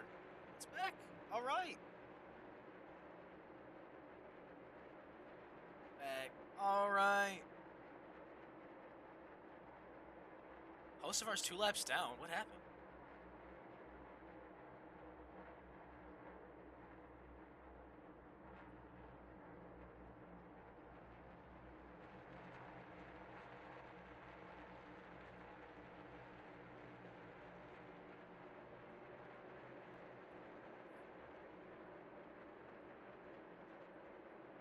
Hunter, I have a question. Where did Priest come from? Priest is in 4th. Where did he come from? Where did Priest come from? I look up and I'm like, oh, Reddick. Like Reddick, Suarez. Yeah, they've been leading. McDowell, he's back up front. Priest? Hello? You gotta be kidding me. Yep, 19 car lost the wheel. No way. Alright, now they're telling us we're a penalty. They picked a hell of a time to tell us. They should have told us when we first came off pit road. What the is that? We were too fast. That doesn't make any sense. All good, we'll get that away now. We don't want to be Captain Positive here, but we got another shot at this. NASCAR Radio Remix. 53 laps to go in Las Vegas. Tyler Reddick leading Daniel Suarez by 0.4 of a second. Michael McDowell in third. A lot of differing strategies in play as Kyle Larson, Christopher Bell, William Byron try to work their way up from the late teens here. They're stuck in the teens. They're stuck all the way back in like 18th, 19th, and 20th. They're stuck back there. It's all over the place, Mike. We're hearing some crew chiefs tell drivers we're a little bit shy. I need you to save a little bit. They're going to try to run this thing to the end. Tyler Allen just about 2 laps ago told Denny Hamlin in 11 running 4th right now. Run it as hard as you can. We're going to split what's left in this race as far as down the middle laps run. Dennis. Hamlin hasn't been much of a factor today. What fell off the lead lap for a while.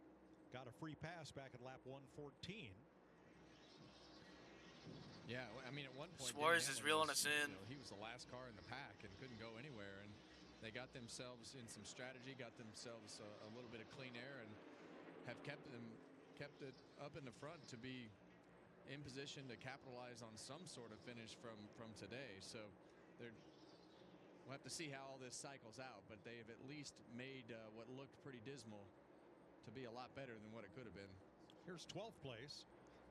Austin Cindric getting past Noah Gragson, Zane Smith. Whoa, that is close. That was and a little William scary. Byron. Tyler Reddick now has the fastest lap of the race, 184.9. At lap 202, which would have been coming off this restart after the 8th caution 50 to go.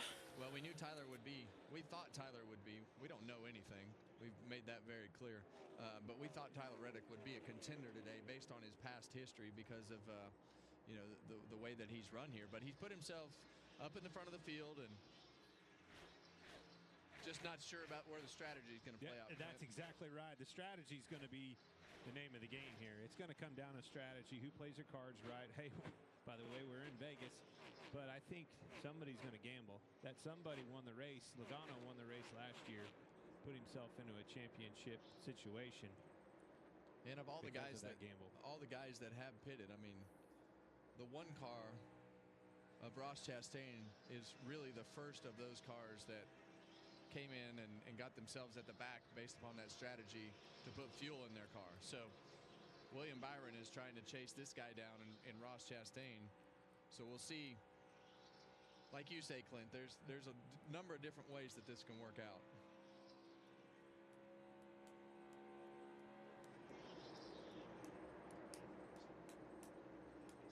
Oh, man. That's as close as you can get right there. Third place.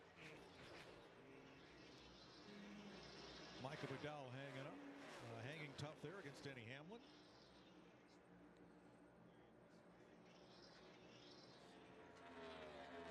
We're going to go old school.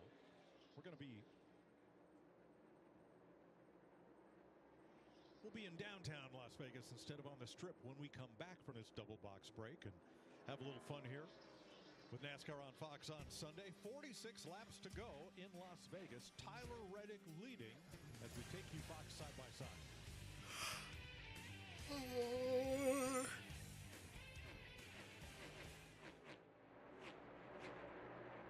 Billy, do we have enough gas to make it? That's the question. Billy, can we go all the way? What you got for me?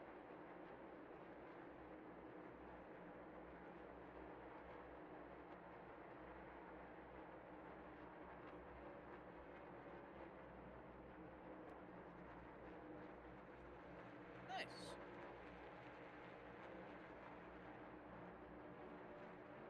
It looks like a backup card. Looks like you wrecked your primary in qualifying. You know what I'm talking about? Like how some of them will have like, not to say that it's bad, because I liked Justin Allgaiers that he ran at the championship race, the straight oh, Zane Smith almost just clobbered whoever's car we're on. Good lord. Could. Nothing stopping it.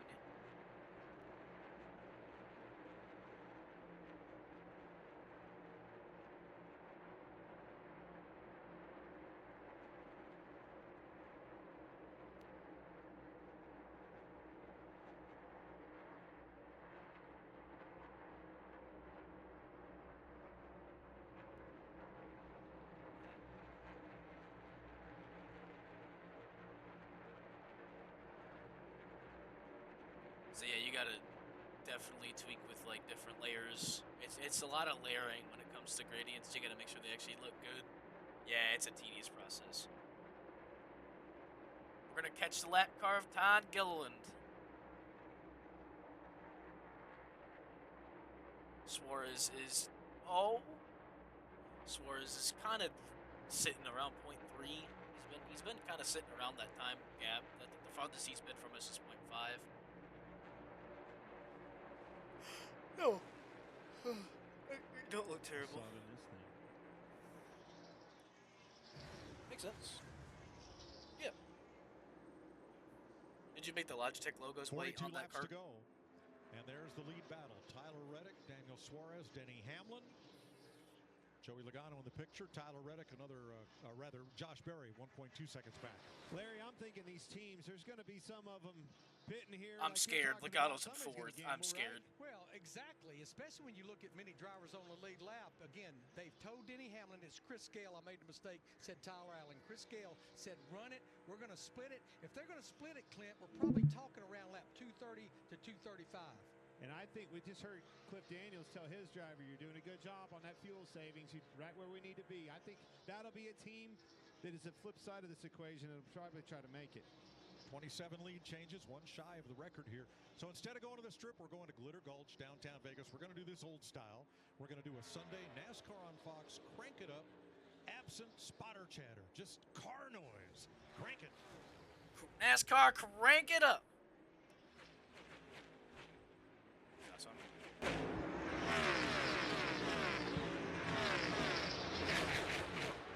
Suarez rolls in. Here comes Denny. Josh Berry, P5. Where'd he come from?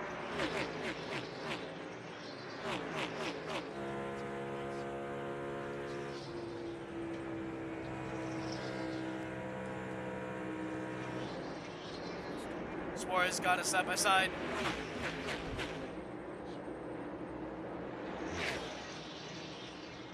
Suarez, don't battle us, dude.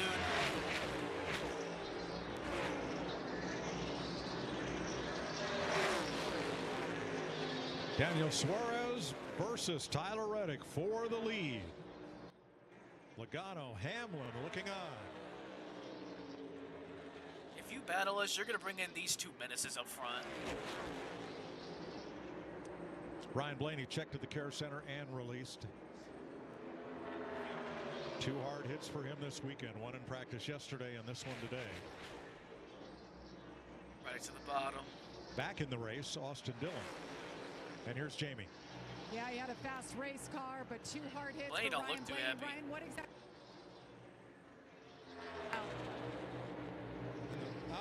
You guys were 4 wide. Yeah, I mean, honestly, I think it was my fault. I didn't. No, don't bring in Logano. I had 2 underneath me and 1 outside, and I guess there was 2 outside of me, and I pitched the 2 guys in the wall. So I'm sure that's my fault. I got to watch the replay again to know for sure, but I'm pretty sure it was my mistake. Just long weekend, we finally got up to the 2 outside. It's a hard angle, but I don't know. I don't know if I didn't leave enough space. Maybe Of course, they show Blaney the worst angle of that red. But shame it tore up cars. Long weekend for our Heading down pit road. Pennzoil Ford Mustang. Thought our car was really good. Finally got up to the top 5 there, and then didn't. And then wrecked. So let's move on to next week. You all right? Thanks. Thanks, Jamie. Ryan Blaney will join Shane Van Gisbergen and Cody Ware out of race. 6th place. That's Alex Bowman going by Ryan Preece. Here comes AJ Allmendinger. Oh, Alex, Here comes Reddick Preece as is well. fading. Reddick, all right. To pit road. This With is 34 probably going to laps be our to money go. stop.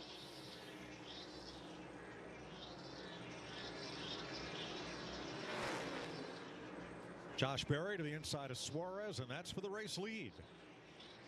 That will tie the record for lead changes here at Las Vegas. Joey Logano moving into 2nd. Josh Berry is our leader. Oh, we got some trouble right there. Stop. Oh my God. And Tyler Reddick re-enters the race a lap down with that green flag stop. You can hear that impact really ratcheting, having trouble getting that lug nut turned. Yeah, well, that's our race, guys. So much pressure on those pit crew guys to perform week after week. That's going to take that one out of this very equation unless something else happens. Oh, Reddick's done. 2 Fords fighting it out at the front. The Wood brothers and Team Penske. Had a horrible stop. Thanks, Berry coming off 2311 a top crew. You 5 guys finish never at fail to Phoenix disappoint. last week.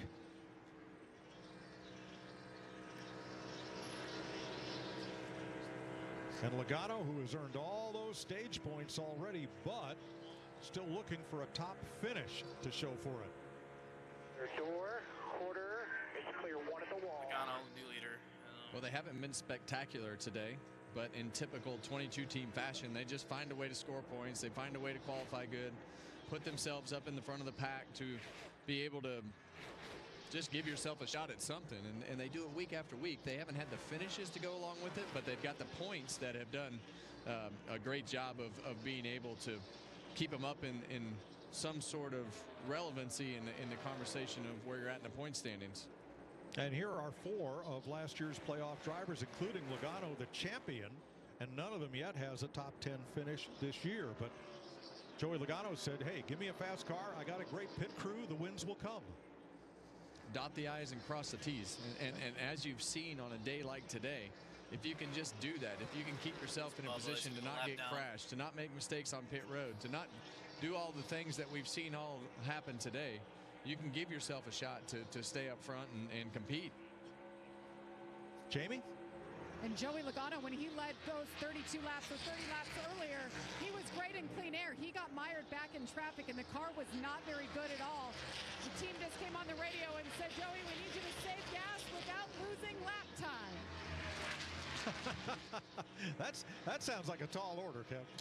It is, and really what you'll do in that scenario is you're going to go and try to run the corner just like you normally would, get the speed through the corner. As soon as you get on the straightaway, you'll back up to 65, 70% throttle. So that's going to give you the minimum amount of time lost. Kevin, that's exactly what he's doing. He's backing off about halfway down the straightaway, just 20 or 30%, then getting back on it. Yeah, and when you do that, that allows you to lose the least amount of time, and it takes away that wide open throttle time, so you're not maximizing you're maximizing the savings without using the part of the wide open throttle. So it's kind of backwards from what you would think. You'd think you'd need to do it all the way around, but if you don't want to lose that much time, you got to go through the corners correctly. I'm not sure anybody else is thinking about splitting the stage. If you were going to split it, you should have already pitted and put even amount of laps on those two sets of tires. We're already 40 laps into this run now with 27 laps to go. That's where, to your point, I don't know, like Larson's scenario and Byron, his teammate,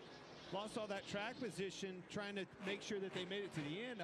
Unless something big is going to have to happen for those guys to benefit from this. Yeah, the only leader that stopped was Tyler Reddick, and he now finds himself 29th, one lap down.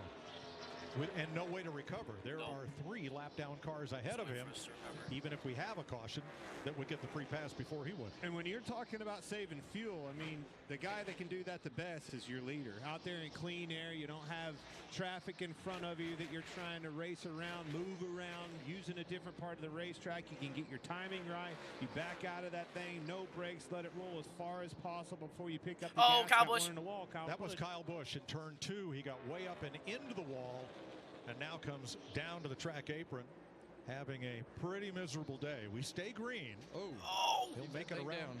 Yeah, so I'm trying to creep back up on the racetrack there.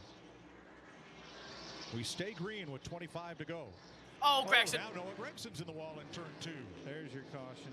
That will be a caution flag. And well, we're not going to get our lap back. Yay! You've got to come get 4 fresh tires. But I will say this. Reddick and Hamlin, I'm doing something totally different from everybody else. I've got 4 fresh tires on my car, fairly fresh. 9th caution flag of the day. All 3 of the the only Las Vegas native in this race that hasn't had trouble is Jamie Little. I mean, everybody else has had either speeding penalties or been in the wall or shredded a tire. Not a good day for the hometown crowd.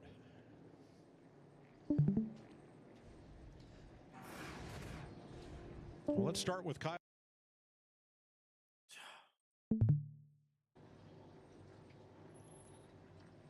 Hard to tell what happened there, Clint. Yeah, it is, but I'm wondering if the debris off of that car was what was wrong with Gregson. No, this is what caused the caution. It was no Gregson absolutely blew a tire. You know what I mean? Did he run over something? Yeah. Or he was one of those cars that got squeezed in the Blaney wreck. Now Gregson makes it around to pit road, where they'll try to make repairs. Hamlin and Reddick were both trapped a lap down by the caution flag. I believe Eric Jones will get the free pass. Also, Bubba Wallace, Gregson, and Gilliland a lap down. This isn't going to help us, dude. So we're stuck 29. And we're hearing that the free pass would have been Noah Gregson, but since he brought the caution out, he is not eligible. 28th. Every time you think you...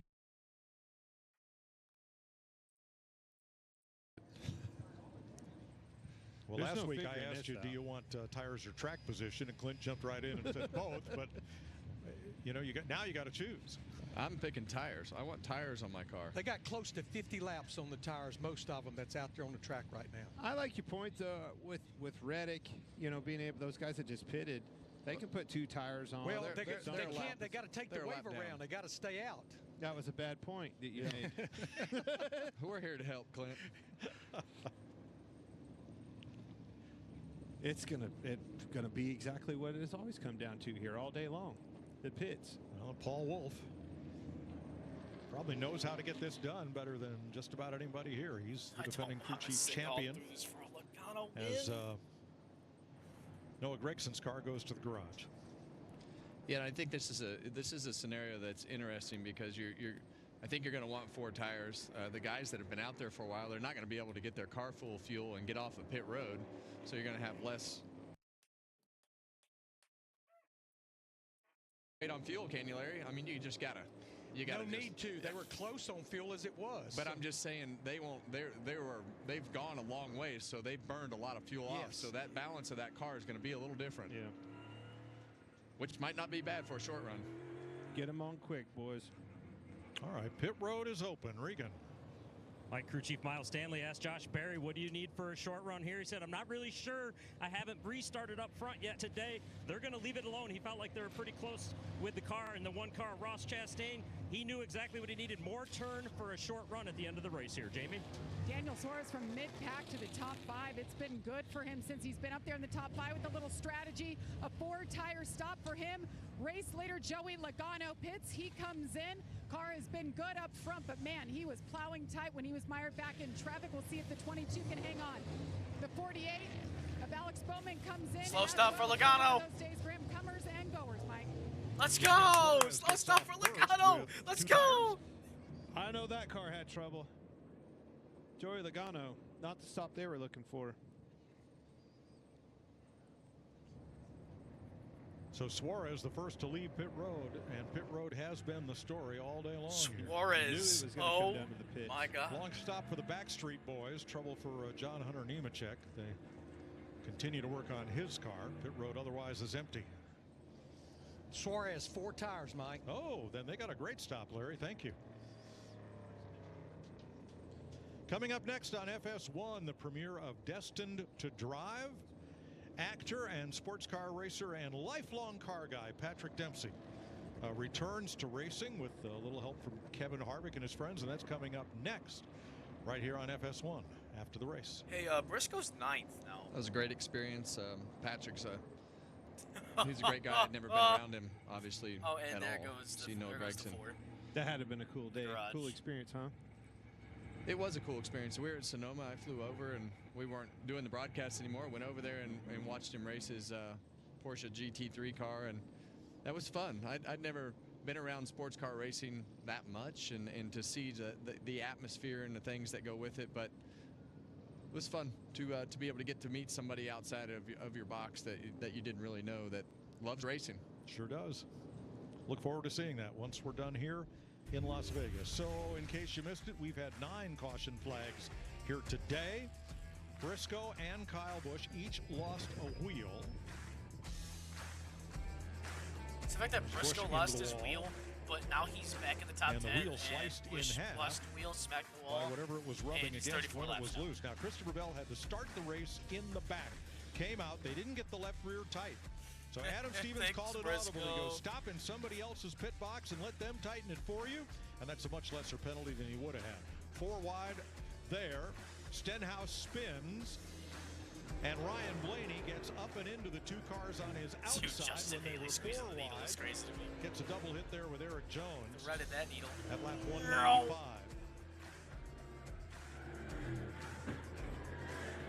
That was the 8th caution flag of the day.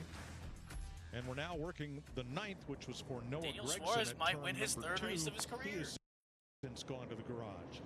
So we'll restart with 29 cars on the lead 20 lap. laps, it'll be Here 19 are to some go. of the race leaders today. There have been 13 of them, and a record 31 lead changes so far, and we're not done yet. In fact, into this 5th race of the season, we had 142 lead changes entering today, and that's the most NASCAR has ever had in the Cup Series through the first 4 races. So this record continues to go. Big opportunity here for Trackhouse Racing. We This did, could turn yeah! their season around. Well, I say season, we're only a few races in, but they've been having a little bit of trouble, and we've been documenting it. So a win here would be huge. But speaking of huge, could you imagine if that Wood Brothers car, Josh Berry, gets them a win here? That would be huge. Trackhouse 1st and 4th. The Wood Brothers will restart 2nd. RFK Racing 3rd. Reese is back up front. You know, each of the last 4 wins for the Wood Brothers were that driver's first career win. Yeah, and you see right here another story of the day. Just a lot of trouble on the pit crew side of it. Things There's a for couple Joey first-time Logano, winners so up front that need to get their win. Barry and Priest. lost it. And he and Ty Dillon may have had some contact right there. No harm That'll there. buff. Nah. That'll buff. I love bringing kids to the races, and I love it when the parents bring hearing protection to the track for their kids. Awesome. I love a restart with 20 laps to go. All hell's going to break loose right here, fellas. Are you ready for chaos, Hunter? We're going to see somebody wrecked or flipped. And it's probably Suarez gonna and be Berry ready. up front. Priest and Chastain. Bowman and Cindric. Larson and Allmendinger. Byron and I don't know why Buescher, I the didn't go top pee when I 10. Green flag. Green flag.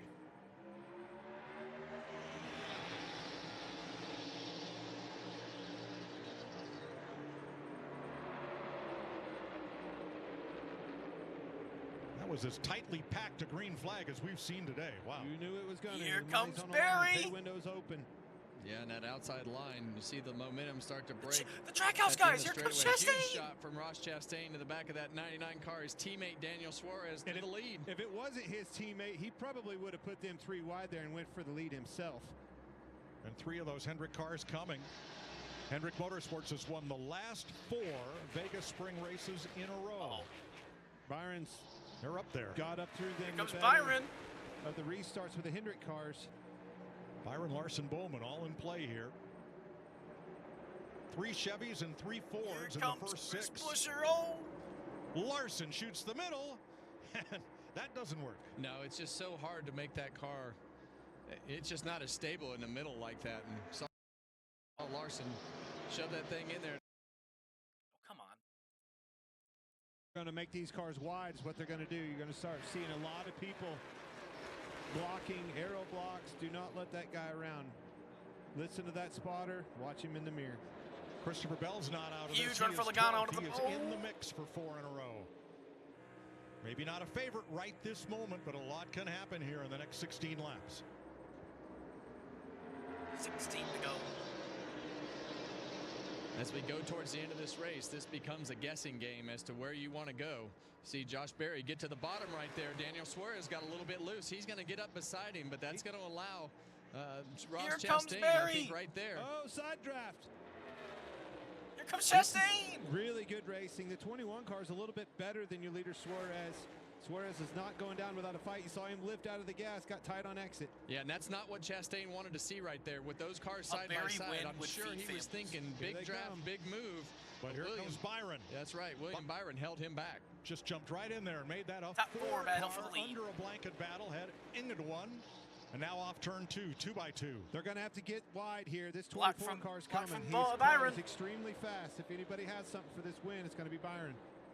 Inside of him comes the 1, Chastain, trying to loosen Byron up off the corner as they're side Whoa, by side the for the 21 lead. almost got another And that's 99. what these guys want. They want to see those cars fight as much as Come on, possible Berry. behind them. But Josh Berry was so close to clearing Daniel Suarez.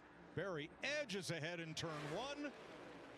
Suarez will have the drive off turn number 2 to the back straightaway and retakes the lead by inches. Berry, twice a winner here in the Xfinity Series. He's clear. Berry, get him in the corner. Go, Berry, go. And the 21 goes to the lead. New leader, the And right 21. behind him, this battle with Chastain and Byron is out of control. Now Byron and Chastain traded a little paint. Watch this. As they battled. The block for the 1.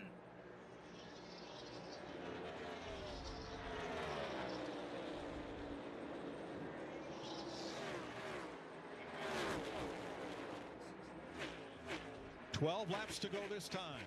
Berry pulling away.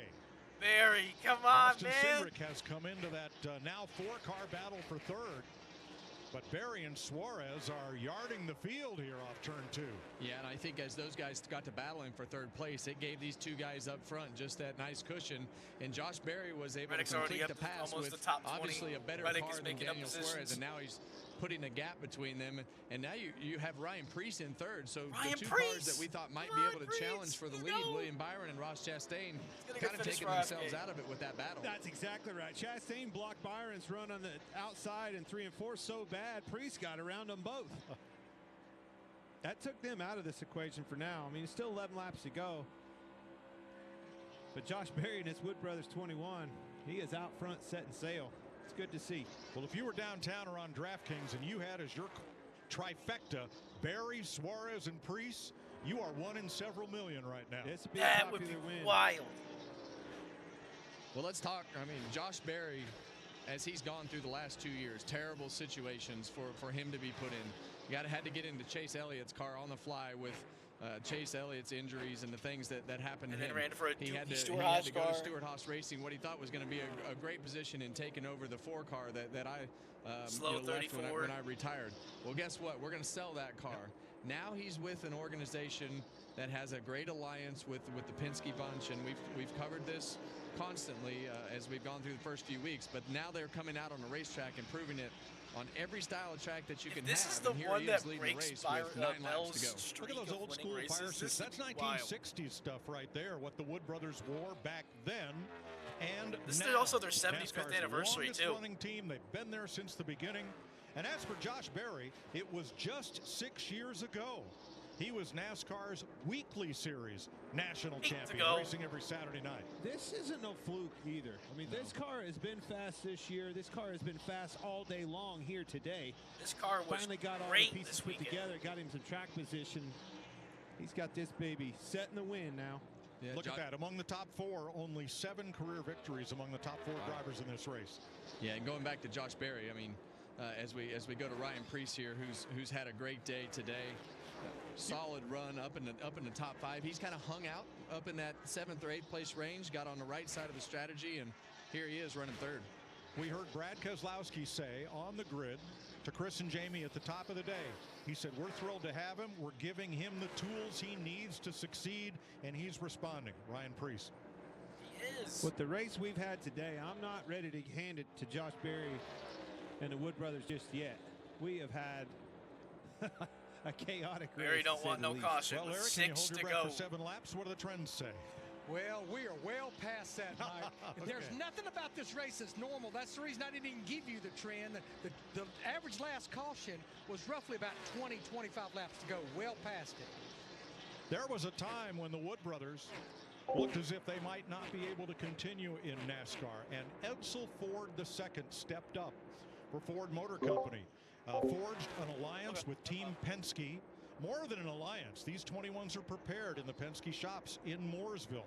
It's a very close relationship between the Wood brothers and Team Penske, and those are Ford Motor Company sponsors on that car, because Ford is a family-run organization, and so are the Wood brothers, and there's a great synergy there that goes back generations. And I think this only gets better, too. As this car keeps performing better and better, they're going to rely on them more and more. Berry has driven into the sunset. Opportunity for them as they work together hand in hand with Penske. Well, let's not forget those opportunities. Dale Jr.'s a massive supporter of Josh Berry. Gave him, he ran Dale Jr.'s late model stock cars for a number of years, won races all over, the East Coast, and put himself in a position to have an opportunity in the Xfinity cars. We've and stretched wound out up in too a Cup much, so car, we're and going to Dale get a has caution. been a huge help to helping Josh Berry get to where it is, but usually the results get you to the next level, just Absolutely. like today. Berry, short tracker from Hendersonville, Tennessee. Somewhere on his resume it says former bank teller. Well, he told me that story at the Kowicki development event at Charlotte Motor Speedway last winter. He said in his senior year of high school, he took a class where if he went and worked in the bank part-time for an hour or two, he could get out of school an hour or two early each day. So he did. That's the bank teller part of the story. He's going to need a bank teller if he's able to complete these next 3 laps and cash out here in Vegas. When Josh ran our cars in the Come cars on, tour, Berry! He was in the shop every day. Every time. Come before on, we Berry, ran 2 that to car, go. He could build the whole car. He can work on the whole car. He's the exact type of guy that needs to be in that Wood Brothers Ford. Get me around here. I want to see this white flag. Got a half a lap to go to make this race official. They can't take it from him then. Well, up to this point, maybe the biggest line on Josh Berry's resume is he was high school classmates with Taylor Swift. Come on, take that white flag, Berry. Come on. Maybe today she'll be White rooting flag. for him. Come on, White Berry. flag. Last lap for Josh Berry and the Wood brothers to seal the deal in Las Vegas.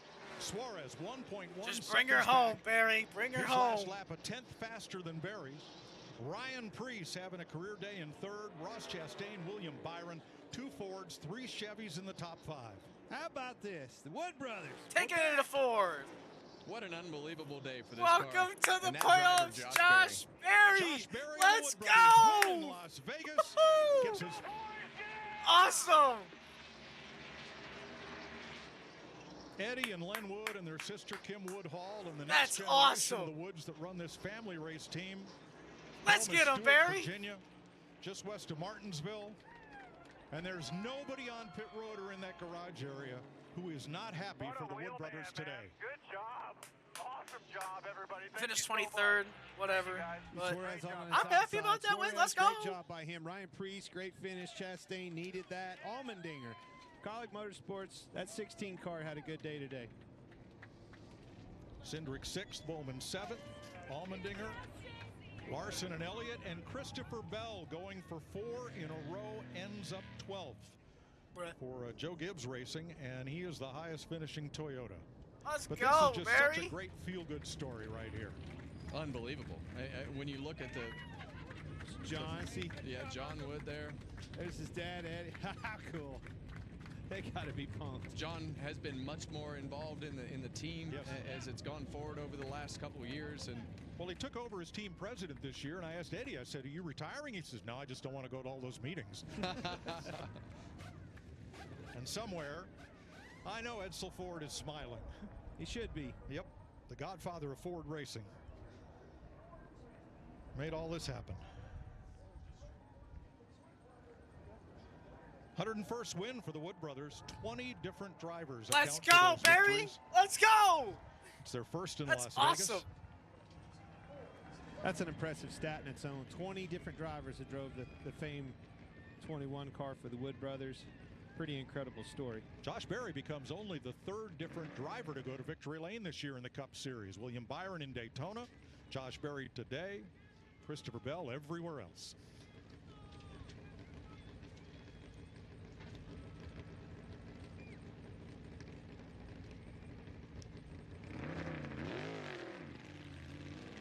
Well, much like they ran across the grass in Daytona in 1976 to try to help David Pearson come to the flag ahead of Richard Petty in the Daytona 500, the Wood Brothers cruise out in the ball field as Josh Berry rolls around to salute the fans. Yep, here they come in those 1960s uniforms. That's awesome. He'll be back, fellas. Just keep coming on over to the start-finish line. Josh is doing a Polish victory lap right now down the front straightaway. Soak it in. This is cool. Last year, Harrison Burton put the Wood Brothers in the playoffs. This year, Josh Berry. That was an important one. 100 wins they won. Pretty incredible. And he parks it on the start-finish line. The pride of Hendersonville, Tennessee.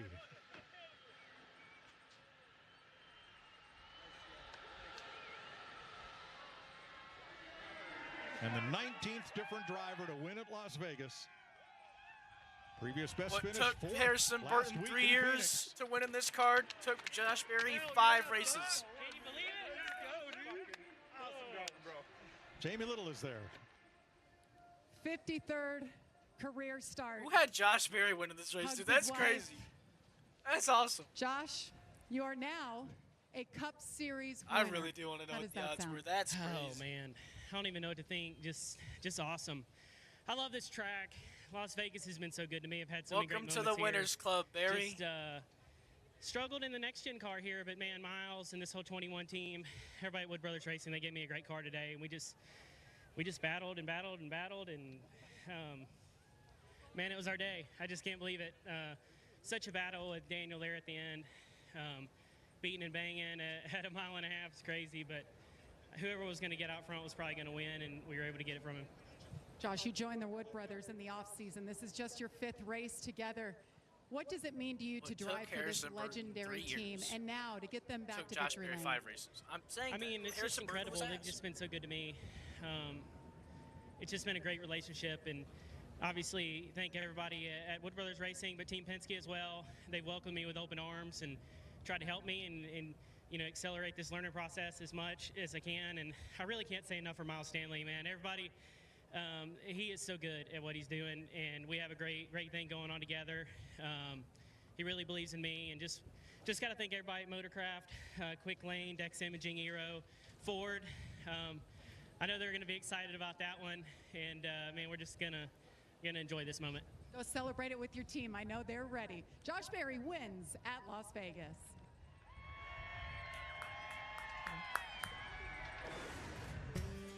Josh Berry, there is the pass for the win on Daniel Suarez. Now, destined to drive Patrick Dempsey coming up, but first, more coverage from Las Vegas, where Josh Berry has just scored a very popular victory. Didn't do anything dirty. Ran a clean race. What a man.